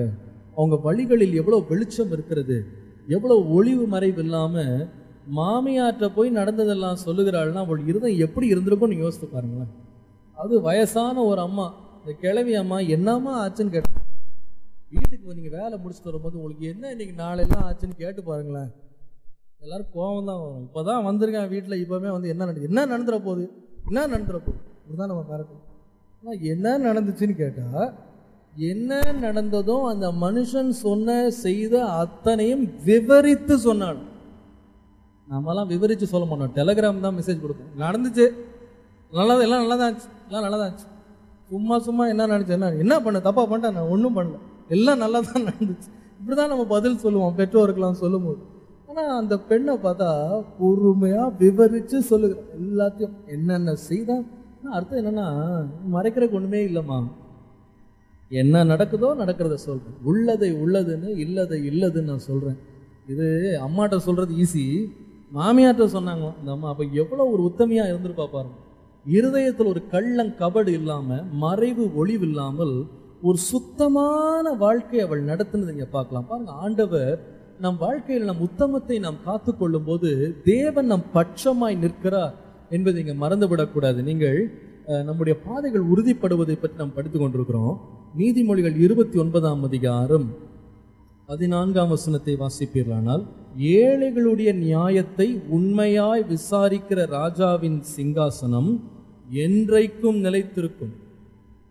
என்றைக்கும் நிலை பெற்று, நியாயம் விசாரிக்கிற ராஜாவின் சிங்காசனம் நிலை பெற்றிருக்கும் போலத யாருடைய நியாயம் சொல்லுங்க? ஏழைங்க. அவன் ஏழை, தன்னை தற்காத்து கொள்ள முடியாதவன், தன்னை பாதுகாத்து கொள்ள முடியாதவன், தனக்காக வாதாட முடியாதவன், எதிர்த்து பேசுறதுக்கு தைரியம் இல்லாதவன், எந்த பின்னணி இல்லாதவங்க, அவனுடைய ஏழையின் நியாயத்தை நியாயமா விசாரிக்கிற ராஜா அவன் சிங்காசனத்தை ஆண்டவர் நிலை பெற பண்ணுவார். அல்லேலூயா. உங்க வாழ்க்கை நிலைத்திருக்க வேண்டுமா? அது ஏழையோ பணக்காரனோ பெரியவனோ சிறியவனோ, நம்ம வாழ்க்கையில உத்தமத்தை நாம் காத்துக்கொள்வோமானா தேவன் நம்மை நிலை பெற பண்ண உண்மை உள்ளவராய் இருக்கிறார். நீதிமொழிகள் 11:1 சொல்லுகிறது, கள்ளத்தராசு கர்த்தருக்கு அருவருப்பானது, ஆனால் சுமுத்திரையாத நிறைக்கல்லோ தேவனுக்கு பிரியம் என்று வாசி. நம்ம பிஸ்னஸ் பண்ணும்போது நம்ம பொய் கணக்கு எழுதி பொய் சொல்லி ஏமாத்தி இதை மூடி அதை மூடி இதை மறைச்சு அதை மறைச்சு வேணா இன்னைக்கு ஒரு 10 ரூபாய் நீங்கள் எக்ஸ்ட்ரா சம்பாரிச்சிடலாம், அவ்வளோதான். வேணுமானா ஒரு 1000 ரூபாய் நீங்கள் கொஞ்சம் எக்ஸ்ட்ரா உங்கள் பாக்கெட்டில் போட்டுடலாம், உங்கள் அக்கௌண்ட்டில் வேணா இன்னைக்கு ஒரு 10,000 ரூபாய் ஏறிடலாம், அவ்வளோதான். ஆனால் உங்கள் சிங்காசனம் நிலைச்சிருக்காது.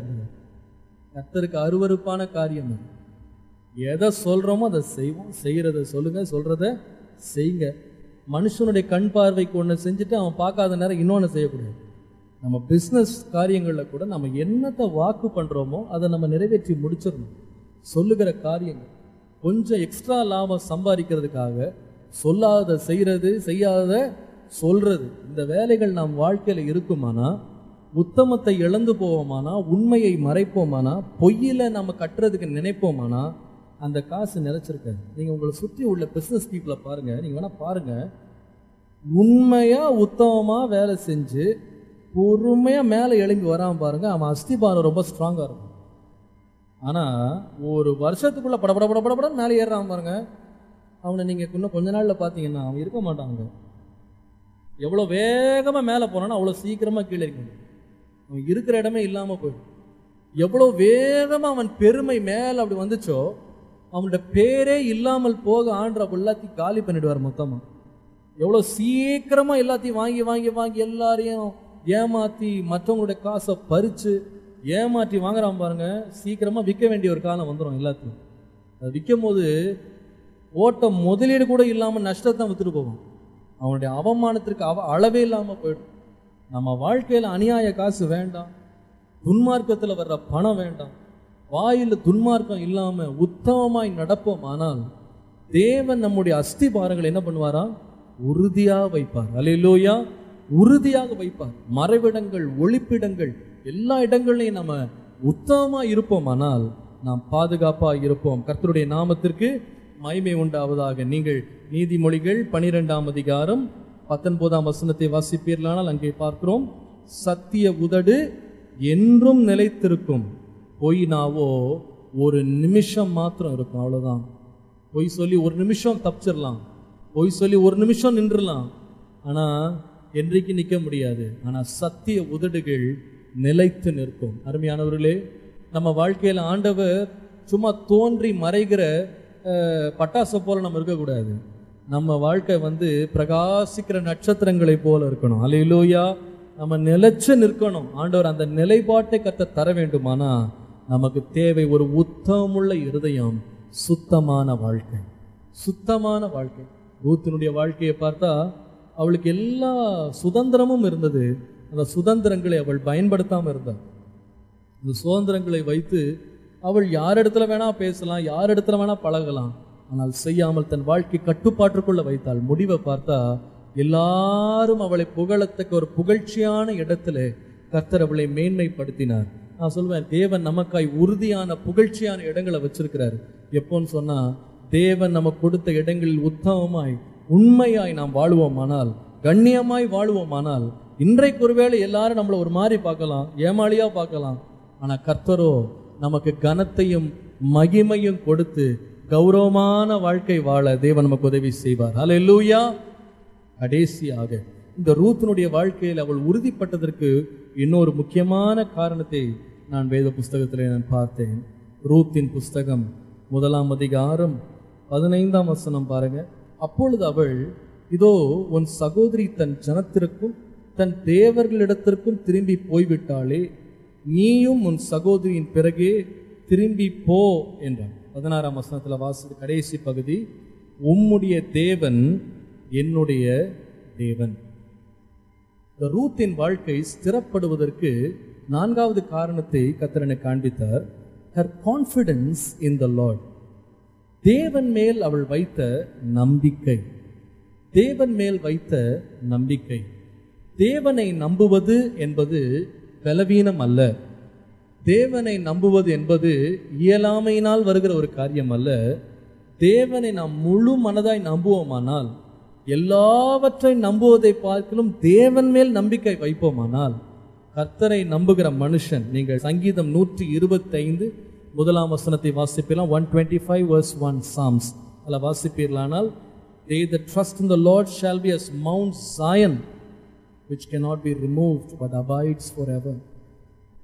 கர்த்தரை நம்புகிறவன் சியோன் பர்வதத்தை போல அசையாமல் இருப்பான். ஹல்லேலூயா. அசையாத சியோன் பர்வதம் போல. யாருன்னா கர்த்தரை நம்புறாங்க. அவனுடைய கான்ஃபிடன்ஸ் தன்னுடைய அழகுலேயும் தன்னுடைய மேன்மையிலையும் தன்னுடைய சாதுரியத்திலேயும் தன்னுடைய திறன்மையிலையும் வச்சிருக்கிறவனுக்கு கர்த்தர் உறுதியை கொடுக்கறது இல்லை. உறுதியை கொடுக்கறது இல்லை. யாருடைய வாழ்க்கை உறுதிப்பட்டிருக்குன்னா, எத்தனையோ காரியங்கள் நம்பத்தக்கதா இருந்தாலும் தன்னுடைய நம்பிக்கையை கர்த்தர் மேல வைக்கிறான் பாருங்க. அவன் வாழ்க்கை இன்றைக்கு எவ்வளவு பாழடைஞ்சு போயிருந்தாலும் அவன் வாழ்க்கையை துளிர்விட செய்கிறதற்கு என் தேவன் உண்மை உள்ளவராக இருக்கிறார். ஹல்லேலூயா. நான் நினைச்சேன், இந்த ரூத் மாமியாரை நம்பி வந்தா அப்படின்னு தான் நமக்கு தோணுது படிக்கும் போது. மாமியாரை நம்பி வந்தா, அடுத்தது போவாசை நம்பிட்டா போல இருக்கு அப்படின்னு. நீங்க நல்லா வாசித்தீங்கன்னா, அவள் மாமியாரையும் நம்பல, அவள் போவாசையும் நம்பல. நீங்க போவாசுடைய அறிக்கையை பாருங்க, அவன் சொல்லுகிற வார்த்தை ரொம்ப அழகா இருக்கு. ரூத் 2ஆம் அதிகாரம் திருப்பி பாருங்க. ரூத் 2ஆம் அதிகாரம் 12ஆம் வசனத்தை நீங்கள் பார்ப்பீர்களானால், உன் செய்கைக்கு தக்க பலனை கர்த்தர் உனக்கு கட்டளையிடுவாராக, இஸ்ரவேலின் தேவனாகிய கர்த்தருடைய செட்டைகளின் கீழ் அடைக்கலமாய் வந்த உனக்கு அவராலே நிறைவான பலன் கிடைப்பதாக. அப்போ ரூத் யாருடைய நிழலுக்கு கீழே வந்திருக்கிறா? மாமியார் நிழலுக்கு கீழே. உலகம் எப்படி பார்க்குதுன்னா, பரவாயில்ல மாமியாரோட செட்டில் ஆயிட்டாங்க, அப்படிதான் உலகம் பார்க்குது. போவாஸோட செட்டில் ஆயிட்டாங்க, அப்படிதான் உலகம் பார்க்குது. ஆனால் ஆவியானவர் எழுதி வச்சிருக்கிறாரு, போவாஸ்டையும் செட்டில் ஆகலை, மாமியார்ட்டையும் நிழலுக்கு தஞ்சம் புகழல. அந்த அம்மா எங்கே போனாங்கன்னா, இஸ்ரவேலின் தேவனாகிய கர்த்தருடைய செட்டைகளில் போய் அடைக்கல புகுந்துட்டாளாம். அதனால உனக்கு என்ன உண்டாகும்? நிறைவான பலன் உண்டாகும். அருமையானவர்களே, நம் வாழ்க்கையில நம்பிக்கை கொடுக்கிறேன் என்று சொல்லி வாக்கு பண்றவங்க எவ்வளவு பேர் வருவாங்கங்க. நம்பிக்கையை உடைக்கத்தக்க சூழ்நிலை நம்ம வாழ்க்கையில வரும். இப்போ நீங்க நிறைய பேர் 12th ரிசல்ட் வாங்கியிருப்பீங்க. சில பேரோட நம்பிக்கையே உடஞ்சு போயிருக்கும். அதுல நிறைய காரியங்கள் நடக்கவே நடக்காது அப்படின்னு நினைச்சதெல்லாம் நடந்திருக்கலாம், நடக்கும்னு நினைச்சதெல்லாம் நடக்காம போயிருக்கலாம். நம்பிக்கைகள் உடைஞ்சு போயிருக்கலாம். சிலதெல்லாம் நம்பிக்கை துருவமா மாறி இருக்கலாம். ஆட்டா நம்ம இவ்வளவு மார்க் வாங்கிட்டோம், இனிமே நம்ம அவ்வளவுதான் ஷைனிங் ஸ்டார். அல்லது இப்படி ஏமாந்துட்டோமே, மார்க் இல்லையே, நமக்கு வாழ்க்கை அவ்வளோதான் அப்படின்னு நீங்கள் நினைக்கலாம். நான் சொல்லட்டுமா, மார்க் வந்தாலும் சரி, மார்க் வராட்டியும் சரி, உங்கள் நம்பிக்கை மார்க்கில் இல்லைங்க. நம்பிக்கை யார் மேலே இருக்கணும்? ஆண்டவர் மேலே இருக்கணும். அவர் மேலே நீங்கள் அஸ்திபாரம் போட்டிருப்பீங்களான்னா என்ன வரட்டுங்க, கர்த்தர் உங்கள் வாழ்க்கையை உறுதிப்படுத்த உண்மை உள்ளவராக இருக்கிறார். நான் சொல்கிறேன், உங்கள் மார்க்கை வச்சு நீங்கள் பெருமைப்படக்கூடாது. மார்க்கை வச்சு மிஞ்சி போனால் என்ன செய்யலாம்? ஒரு காலேஜில் அட்மிஷன் வாங்கலாம், அவ்வளோதானே. மிஞ்சி போனால் ஒரு ஃப்ரீ சீட் வாங்கலாம் நீங்கள், அவ்வளோதானே. அதுக்குமா வேலை யார் கொடுக்க போகிறா? வேலையை வாங்கிடுங்களேன். வேலையை வாங்கிட்டு என்ன பண்ணிட முடியும்? உங்களால் மிஞ்சி போய் ஒரு வேலையில் உட்காந்து என்ன பண்ணிட முடியும்? சம்பளம் வாங்க முடியும், அவ்வளோதானே. அந்த சம்பளத்தை சந்தோஷமா சாப்பிட்றதுக்கு யார் உதவி செய்யணும்? சுகமா சாப்பிட்றதுக்கு யார் உதவி செய்யணும்? சொல்லுங்க. டாக்டர் கொடுக்காம நீங்க உட்காந்து சாப்பிட்றதுக்கு என்ன செய்யணும்? உங்க சம்பளத்தை நீங்களே சாப்பிடணும், யார் உதவி செய்யணும்? கர்த்தர் தானே உதவி செய்யணும். நான் சொல்றேன், ஆரம்பத்துல இருந்து அவரே நம்பிருங்க, அவர் உங்களை உறுதியாய் வைத்துக் கொள்ளுவார். அல்லேலூயா. நிறைய பேருக்கு எல்லாம் முடிஞ்சு போச்சு, எதுவுமே வழி இல்லைன்னா ஆண்டவர் வந்து இந்த 108 மாதிரி ஒன்றும் தேராது போல இருக்கு, கடைசியில் 108 அடிச்சு ஆம்புலன்ஸ் வர வைக்கலான்ற மாதிரி ஆண்டவர் ஆம்புலன்ஸ் மாதிரி தான் இருக்கார். சில பேர் எல்லாம் பார்த்துட்டாங்க, எல்லாம் ட்ரை பண்ணிட்ட, ஒன்றும் நடக்கல. சரி ஜெபம் பண்ணிடலாம், ஜெபத்துக்கு போயிடலாம், ஆண்டவர் தாங்க இனிமேல். இது உலக மனுஷன் சொல்லுவான், நம்ம சொல்லணும். சிலர் குதிரைகளை நம்புவாங்க, கதிரைகளை நம்புவாங்க. நானும் என் தேவனாகிய கர்த்தர் மேல் நம்பிக்கையாக இருக்கேன். I will put my trust in the name of the Lord. நீங்கள் சின்ன வயசுலேருந்து நீங்கள் எதையுமே நம்பாதீங்க, எதையுமே ஆதாரமாக வைக்காதீங்க. நான்லாம் என் லைஃப்பில் அதெல்லாம் நம்பி ஏமாந்து போனவன். என் லைஃப்பில் நான்லாம் வந்து நினச்சேன், 11th ஸ்டாண்டர்ட் 12th ஸ்டாண்டர்டில் நான்லாம் அப்படியே பெரிய ஆள் ஆகிடுவேன்னு நினச்சிட்டு இருந்தேன். நான்லாம் அப்படியே படித்து பெரிய சாதனை படிச்சிருவேன்னு நினச்சேன். அவமானம் தான் என் லைஃப்பில் மிஞ்சிச்சு. பாஸ் கூட ஆக முடியாமல் நான் பட்ட கஷ்டம் எனக்கு தான் தெரியும். பாஸ் ஆன பிறகு நினச்சேன் இன்ஜினியர் ஆகிடுவேன்னு, அதுலேயும் ஆண்டவர் போக விடலை. எதுவுமே வழி இல்லாமல் இருந்தேன். அப்போ கர்த்தர்ட்ட போய் உட்கார்ந்தேன். ஆண்டவர் எனக்கு வழி காமிச்சு என் வாழ்க்கையை உறுதிப்படுத்தினேன். அல்லேலூயா. உங்களுக்கு சொல்கிறேன், உங்கள் வாழ்க்கையை உறுதிப்படுங்க. உங்கள் வாழ்க்கை உறுதிப்படும் எப்போன்னு சொன்னால், உங்கள் நம்பிக்கையை கர்த்தர் மேலே வைங்க, வேறு யார் மேலே நம்பிக்கை வைக்காதீங்க. நம்புகிற மனிதன் உங்களை கைவிடுவான், நம்புகிற தேவன் உங்களை கைவிடவே மாட்டார். நீங்கள் நினைப்பதற்கும் வேண்டிக் கொள்வதற்கும் அதிகமாக செய்து உங்கள் பாதங்களை கன்மலையின் மேல் தேவன் உட்கார வைப்பார். அல்லேலூயா. என்னுடைய சகோதரன் அத்தை மகன் வந்து எனக்கு இன்னும் ஞாபகம் இருக்கு. அவன் வந்து அவன் ஸ்கூலில் அவன் 12th ஸ்டாண்டர்ட் படிக்கும்போது அவனை என்ன சொன்னாங்கன்னு சொன்னால், ஸ்டேட் ரேங்க் அந்த பையனை எதிர்பார்த்தாங்க. ஸ்டேட் ரேங்க் வாங்கிடுவான், ஸ்டேட் ஃபஸ்ட்டு ஸ்டேட் செகண்டு. அதாங்க அந்த பையன் வந்து கண்டிப்பாக ஸ்டேட் ஃபஸ்ட் ஸ்டேட் செகண்ட் அவ்வளவு நல்லா படிப்பான், அவ்வளவு உயர்ந்த மார்க்குகளை ஸ்கூலில் வாங்குவான், அவ்வளவு தைரியமாக இருந்தான். கண்டிப்பாக நமக்கு state first state second. Paper வரும்போது அட நம்ம பேர் அதில் இருக்கும் பாரு அப்படின்னு நினச்சி பேப்பரை திறந்தா அதில் பேருங்கெல்லாம் ஒன்றும் இல்லை. கடைசியில் பார்த்தீங்கன்னா பாஸ் ஆனதே பெருசுன்ற மாதிரி ஆகிப்போச்சு. அவன் நம்பின மார்க் ஒன்று, அவனுக்கு கிடைத்த மார்க்கை பார்த்தீங்கன்னா அவ்வளவு குறைவு. அவன் பெரிய கோட்டை கட்டி வச்சுருந்தான், நான் வந்து டாக்டர் ஆகணும் அப்படின்னு, ஃப்ரீ சீட் வாங்கிடுவேன், நான் வந்து டாக்டர் படிச்சிடுவேன். ஆனால் டாக்டருக்கு என்ட்ரன்ஸ் எக்ஸாம் எழுதுறது கூட அதில் மார்க் கிடையாது, எதுவுமே கிடையாது. டாக்டர் படிக்கவே முடியாது. கடைசியில் வேறு வழி இல்லாமல் 10வது மார்க்கை எடுத்துகிட்டு போய் 12வது படித்த பையன் 10வது மார்க்கில் அவ்வளோ நல்ல மார்க் வாங்கியிருந்தான். 10வதுல அந்த மார்க்கை வச்சு பாலிடெக்னிக்கில் போய் சேர்ந்தான். அவனுடைய கஷ்டம் எப்படி இருக்கும் யோசித்து பாருங்க. அவன் அழுதான் பாருங்க, அப்பாட்ட வந்து என் வாழ்க்கையே உடஞ்சி போச்சு, என் எதிர்காலமே போயிடுச்சு, எல்லாமே அவ்வளோதான், என் எல்லாமே கனவெல்லாம் உடஞ்சி போச்சு, அவ்வளோதான், நான் ஒன்றும் இல்லாமல் போயிட்டேன்னு அழுதான். 3 நாள் சாப்பிடலாம், அந்த அதிர்ச்சியிலேருந்து வெளியே வர முடியலை அவனால். கடைசியில் அப்பா அவனை தேற்றி, பயப்படாதடா, கர்த்தர் எதுவும் தீமைக்கு செய்ய மாட்டார், எல்லாம் நன்மைக்கு தான் செய்வார், உனக்கு என்ன இருக்குது அதை வச்சுட்டு நீ போ, கர்த்தரை நம்பு, உன் மார்க்கை நம்பாத, உன் பிரயாசத்தை நம்பாத, கர்த்தரை நம்பு. வேறு வழி இல்லை. 10th மார்க் எடுத்துகிட்டு போய் உடனே அட்மிஷன் கிடச்சிது, பாலிடெக்னிக் படித்தான். 2 வருஷம் முடித்த உடனே இந்த பைண்டிங் பண்ணுவாங்க பாருங்கள், ஸ்பைரல் பைண்டிங், ஸ்பைரல் பைண்டிங் பண்ணுறது, ஸ்பைரலை விற்கிற வேலை தான் கிடச்சிது அந்த காலத்தில். அப்புறமா அந்த வேலையை முடித்து ஒரு பேஜர், இப்போல்லாம் மொபைல் ஃபோன் மாதிரி பேஜர் விற்பாங்க, மோட்டரோலா பேஜர், அந்த பேஜரை விற்றா ஒரு பேஜருக்கு இவ்வளோ 100 ரூபா 200 ரூபா ரொம்ப கிடைக்கும். அந்த இதுக்காக பேஜர் விற்கிற வேலையை பார்த்து கொண்டு வந்தான். ஆனால் கர்த்தர் அவன் மேல் கண்ணோக்கமாக இருந்தான். அவன் அந்த நாட்கள் அவன் செய்த வேலை என்னன்னா, கர்த்தர் அவன் நம்பிக்கைகளெல்லாம் உடைக்க பண்ணி கர்த்தரை அவன் நம்ப பண்ணினான். ஆண்டவரே நீர்தான் கதி, நீர்தான் கதி, நீர்தான் கதி, எனக்கு வேறு வழியே தெரியலைன்னு உட்கார்ந்தான். ஒரு நாள் திடீரென்று ஒரு லெட்டர் வந்தது. இவன் கல்லூரியில் படிக்கும்போது கேம்பஸ் இன்டர்வியூ ஒன்று வந்திருந்தாங்க, டாடா கம்பெனிலேருந்து கேம்பஸ் இன்டர்வியூ. எத்தனையோ வருடங்கள் கழித்து அவன் ஃபைலை திறந்து அந்த பையனை வேலைக்கு கூப்பிட்டாங்க. அதிர்ச்சி, ஆச்சரியம்.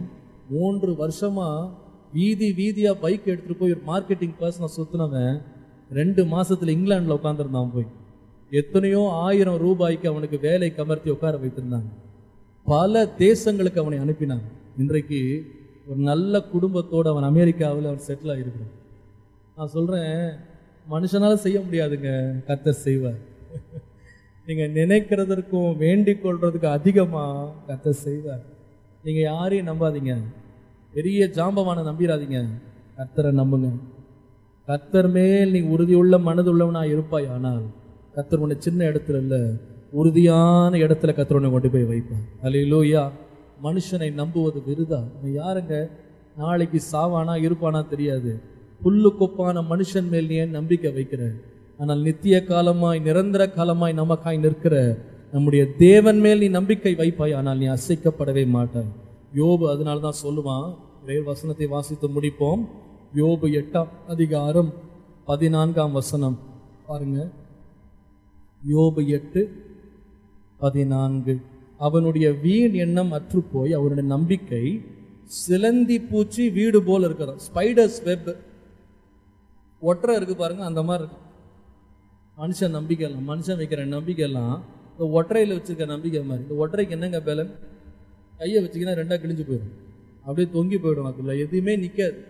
மனுஷன் மேலே வைக்கிற நம்பிக்கை அப்படிதான், சிலந்தி பூச்சியினுடைய வீட்டின் மேல் வைக்கிற நம்பிக்கை போல. ஆனால் நம்முடைய ஆண்டவர் சிலந்தி பூச்சி வீடை போல நம்பிக்கையில் பலவீனமானவர் அல்ல. நம்முடைய தேவன் உறுதியான கண்மலையின் மேல் நம்முடைய பாதங்களை நிறுத்த பண்ணுகிறவர். அல்லேலூயா. யோசித்து பார்த்தா இந்த ரூத்துக்கு என்னங்க நம்பிக்கை? பின்னணியை திரும்பி பார்த்தா, நீ ஒரு சபிக்கப்பட்ட சந்ததியில் வந்த பொண்ணுமா, நீனு மோவாபிய பெண், எத்தனை சந்ததிகளையும் நீ இந்த யூதர்களுடைய ரத்தத்தில் நீ கலக்கவே கூடாது. சபிக்கப்பட்ட சந்ததி நீ, சங்கத்துக்கு நீ புறம்பாக்கப்பட்ட ஒரு சந்ததியிலிருந்து வர பொண்ணு நீ. ஏற்கனவே திருமணமாகி உன் கணவனை இழந்த ஒரு அனாதை நீ, ஒரு விதவை. உனக்கு என்னமா நம்பிக்கை? உன் வாழ்க்கை எப்படி உறுதிப்படும்? ஊரெல்லாம் சிரிச்சிருக்கான், அவ்வளோதான், இவன் வாழ்க்கை முடிஞ்சிருச்சு, இவெல்லாம் இனிமேல் துளிர்க்க மாட்டா, இவன் லைஃப் முடிஞ்சிருச்சு, அவ்வளோதான், இவன் கதை முடிஞ்சிருச்சுன்னு எல்லாம் பேசியிருப்பாங்க. ஆனால் நான் சொல்கிறேங்க, அவள் கர்த்தரை தன் நம்பிக்கையாய் கொண்டதுனால, இஸ்ரவேலின் தேவனை தன் அடைக்கலமாய் கொண்டதுனால, எல்லாராலும் புறக்கணிக்கப்பட்ட நம்பிக்கை இழந்த பெண்ணை கர்த்தர் உறுதியான வீட்டை கட்டுகிற பேர் பெற்றவளாய் கர்த்தர் மாற்றினார். அல்லேலூயா. அவரோட வாழ்க்கையின் முடிவை பார்த்தீங்கன்னா, தாவீது ராஜாவினுடைய பாட்டியாக மாறினார். இயேசு கிறிஸ்து அவருடைய சந்ததியில பிறந்தார். இயேசுவுக்கு கொள்ளுப்பாட்டியாக மாறினார் ரூத். அந்த அளவுக்கு உயர்த்த இயேசு ஆண்டவரால் மாத்திரம்தான், வேற யாரும் நம்மளை உயர்த்த முடியாது. உங்கள் வாழ்க்கை உறுதிப்படணுமா? கர்த்தர் மேல நம்பிக்கை வைங்க. அல்லேலூயா, அல்லேலூயா. தேவன் உங்களுக்கு கொடுத்த உறவுகளை நீங்க சீர் பண்ணுங்க. அந்த உறவுகள் வாயிலாக தான் தேவன் உங்களை ஆசீர்வதிக்கிறதுக்கு திட்டம் போட்டு வச்சிருக்கிறார். அதை உறுதிப்படுத்துங்க. தேவையில்லாத உறவுகளை தூக்கி வெளியே போடுங்க. Don't bypass God's way. God has a plan for you. தேவன் கொண்டு வந்த உறவுகள் உங்களுக்கு கசப்பா இருந்தாலும், வேதனையா இருந்தாலும், இன்பம் கொடுக்காததா இருந்தாலும், அதுல உறுதியா நில்லுங்க. இன்றைக்குரிய இன்பங்களுக்கு உடனே இன்ஸ்டன்ட் சொல்யூஷன்ஸ் தேடாதீங்க. கர்த்தர் உங்களுக்காய் வைத்திருக்கிற நித்திய திட்டங்களுக்காக உங்களை ஒப்புக் கொடுங்க. எல்லாவற்றிலேயும் உண்மையாயிருங்க. கடினமா உழைங்க, சோம்பலா இருக்காதீங்க. என்ன வேலையில கர்த்தர் வைத்திருந்தாலும் உண்மையா வேலை செய்யுங்க, உறுதியா இருங்க. கர்த்தர் உயர்த்துவார். எல்லாவற்றுக்கும் மேலாக ரூத்தை போல நம்பிக்கை இல்லாத சூழ்நிலை தேவனாகிய கர்த்தர் மேல் நம்பிக்கை வைங்க. கர்த்தர் உங்கள் பாதங்களை உறுதியாக்குவார், உங்கள் வாழ்க்கைகளை உறுதியாக்குவார். கர்த்தரை நம்பினோர் பேறு பெற்றோர் சீயோன் மலை போல் உறுதியாய் இருப்பார், அசையாமல் இருப்பார்கள். ஹல்லேலூயா. பாடுவோமா சேர்ந்து? கர்த்தரை நம்பினோர் பேறு பெற்றோர் சீயோன் மலை போல் உறுதியுடன் அசையாமல் இருப்பார்கள், அசையாமல். எல்லாரும் சேர்ந்து பாடுவோம். கர்த்தரை நம்பினோர் பேறு பெற்றோர் சீயோன் மலை போல் உறுதியுடன் அசையாமல் இருப்பார்கள், அசையாமல் இருப்பார்கள். எருசலேம் மாநகரம் மலைகளால் எப்போதும் சூழ்ந்து இருப்பது போல், எருசலேம் மாநகரம் மலைகளால் எப்போதும் சூழ்ந்து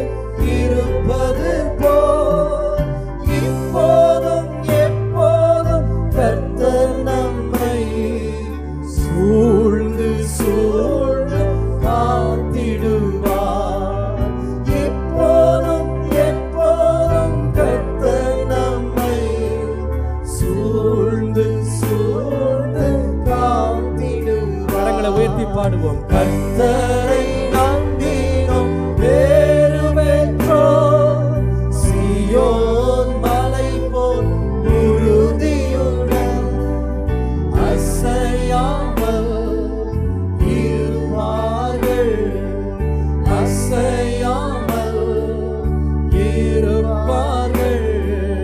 கர்த்தரை நம்பினோம் பேறு பெற்றோம், சீயோன் மலை போல் உறுதியுடன் அசையாமல் இருப்பார்கள், அசையாமல் இருப்பார்கள். இந்த சரணத்தை பாடுவோம். கர்த்தரை நேசித்து அவர் வழியில் நடக்கும் மனிதன் பேறு பெற்றோர். கர்த்தரை நேசித்து அவர் வழியில் நடக்கும் மனிதன் பேறு பெற்றோர். உழைப்பின் பயனை உண்பார்கள், நன்மையும் நலமும் பெறுவார்கள். உழைப்பின் பயனை பெறுவார்கள், நன்மையும் நலமும் பெறுவார்கள். சேர்ந்து பாடுவோம். கர்த்தரை நம்பினோம் பேறு பெற்றோம், சீயோன் மலை போல் உறுதியுடன் அசையாமல் இருப்பார்கள், அசையாமல் இருப்பார்கள். ஹல்லேலூயா. கர்த்தரை நம்பினேன் பேறு பெறுவேன், சீயோன் மலை போல் உறுதியுடன் அசையாமல் இருப்பேன். பாடலாம் அப்படி. கர்த்தரை நம்பி நான் பேறு பெறுவேன், சீயோன் மலை போல் உறுதியுடன் அசையாமல் நான் இருப்பேன். பாடலாமா? அப்படி பாடுங்க. கர்த்தரை நம்பி நான் பேர் பெறுவேன், சீயோன் மலை போல் உறுதியுடன் அசையாமல் நான் இருப்பேன், அசையாமல் நான் இருப்பேன். கரங்களை உயர்த்தி பாடுவோம். கர்த்தரை நம்பி நான் பேர் பெறுவேன், சீயோன் மலை போல் உறுதியுடன் அசையாமல் நான் இருப்பேன், அசையாமல் நான் இருப்பேன். இன்னைக்கு காலையில உங்க வாழ்க்கையில ஏதாவது அசைதா, ஏதாவது ஆட்டம் காணுதா? ஆடி போய் வந்திருக்கீங்களா? அஸ்திபாரம் இல்ல, நம்பிக்கை இல்லைன்னு சோர்ந்து போய் வந்திருக்கீங்களா? நம்முடைய பாதங்களை உறுதிப்படுத்துகிறவர் இன்றைய காலையில் இங்க வந்திருக்கிறார். உங்கள் வீடுகளை உறுதிப்படுத்துறவர் இங்க வந்திருக்கிறார். நம்முடைய குடும்பங்களை உறுதிப்படுத்துறவர் இங்க வந்திருக்கிறார். நம்முடைய வருங்காலங்களை உறுதிப்படுத்துறவர் இங்க வந்திருக்கிறார். நம்ம செய்ய வேண்டியதெல்லாம் கர்த்தருடைய வார்த்தையின்படி, அவருடைய ஆலோசனையின்படி நாம் கேட்டு நடப்போமானா நம்மை உறுதிப்படுத்துகிறவர் நிலையான பர்வதமாகிய சீயோனை போல நம்மை அசையாமல் வைத்துக் கொள்ள உண்மை உள்ளவராக இருக்கிறார். சகோதரனே, சகோதரியே, உன் வாழ்க்கையிலே தேவன் கொடுத்த நல் உறவுகளை பாதுகாத்துக் கொள்ள நீ உத்தரவாதம் உள்ளவனாயிரு. தேவன் உனக்கு கொடுக்கிற சின்ன பொறுப்புகள், சின்ன வாய்ப்புகள்ல கூட நீ உண்மையாயிரு. உன் வாழ்க்கையை சுத்தமாய் வைத்துக்கொள். பரிசுத்தவான்களின் நடுவிலே தேவன் எழுந்தருளுகிறார். நீதிமான்களின் பாதங்களை தேவன் உறுதிப்படுத்துகிறார். உன் வாழ்க்கையில் அக்கிரமம் வேண்டாம். எல்லாவற்றுக்கும் மேலாக உன்னை உண்டாக்கினவரை நீ முழுமனதாய் நம்பு. அவரையே நீ சார்ந்து கொள். அவர் மேல் நம்பிக்கையா இருக்கிற மனுஷன் பாக்கியம். தேவன் நம்மை வெட்கத்துக்கு ஒப்பு கொடாமல், வெட்கத்திலேயும் அவமானத்திலேயும் வெறுமையிலேயும் கண்ணீரிலேயும் நம்பிக்கையற்ற நிலைமையில் இருந்த ரூத்துக்கு தேவன் ஒரு நிலையான வீட்டையும் அவளுக்கு ஒரு சீரான குடும்பத்தையும் வருங்காலத்தின் தேவன் கொடுக்க உண்மை உள்ளவராய் இருந்தார். நமக்கும் தேவன் தர உண்மை உள்ளவராய் இருக்கிறார். அல்லேலூயா. அந்த தேவனை கரங்களை தட்டி மகிமைப்படுத்துவோமா இந்த காலையில? Lord, we want to reaffirm our trust on you. உம்மேல் நாங்கள் வைத்திருக்கிற நம்பிக்கை இன்னொரு முறை நாங்கள் உறுதிப்படுத்துகிறோம். உம்மை நம்புகிறதால் உண்டாகிற நிலை பெற்ற ஆசீர்வாதங்கள் எங்கள் வீட்டின் மேலும், குடும்பத்தின் மேலும், ஊழியத்தின் மேலும், எங்கள் தனிப்பட்ட வாழ்க்கைகள் மேலும் என்றென்றும் இருக்கும்படி நாங்கள் ஜெபிக்கிறோம். எங்களோடு பேசினதற்காய் நன்றி. தொடர்ந்து இடைப்படும். இயேசுவின் நாமத்தில் பிதாவே.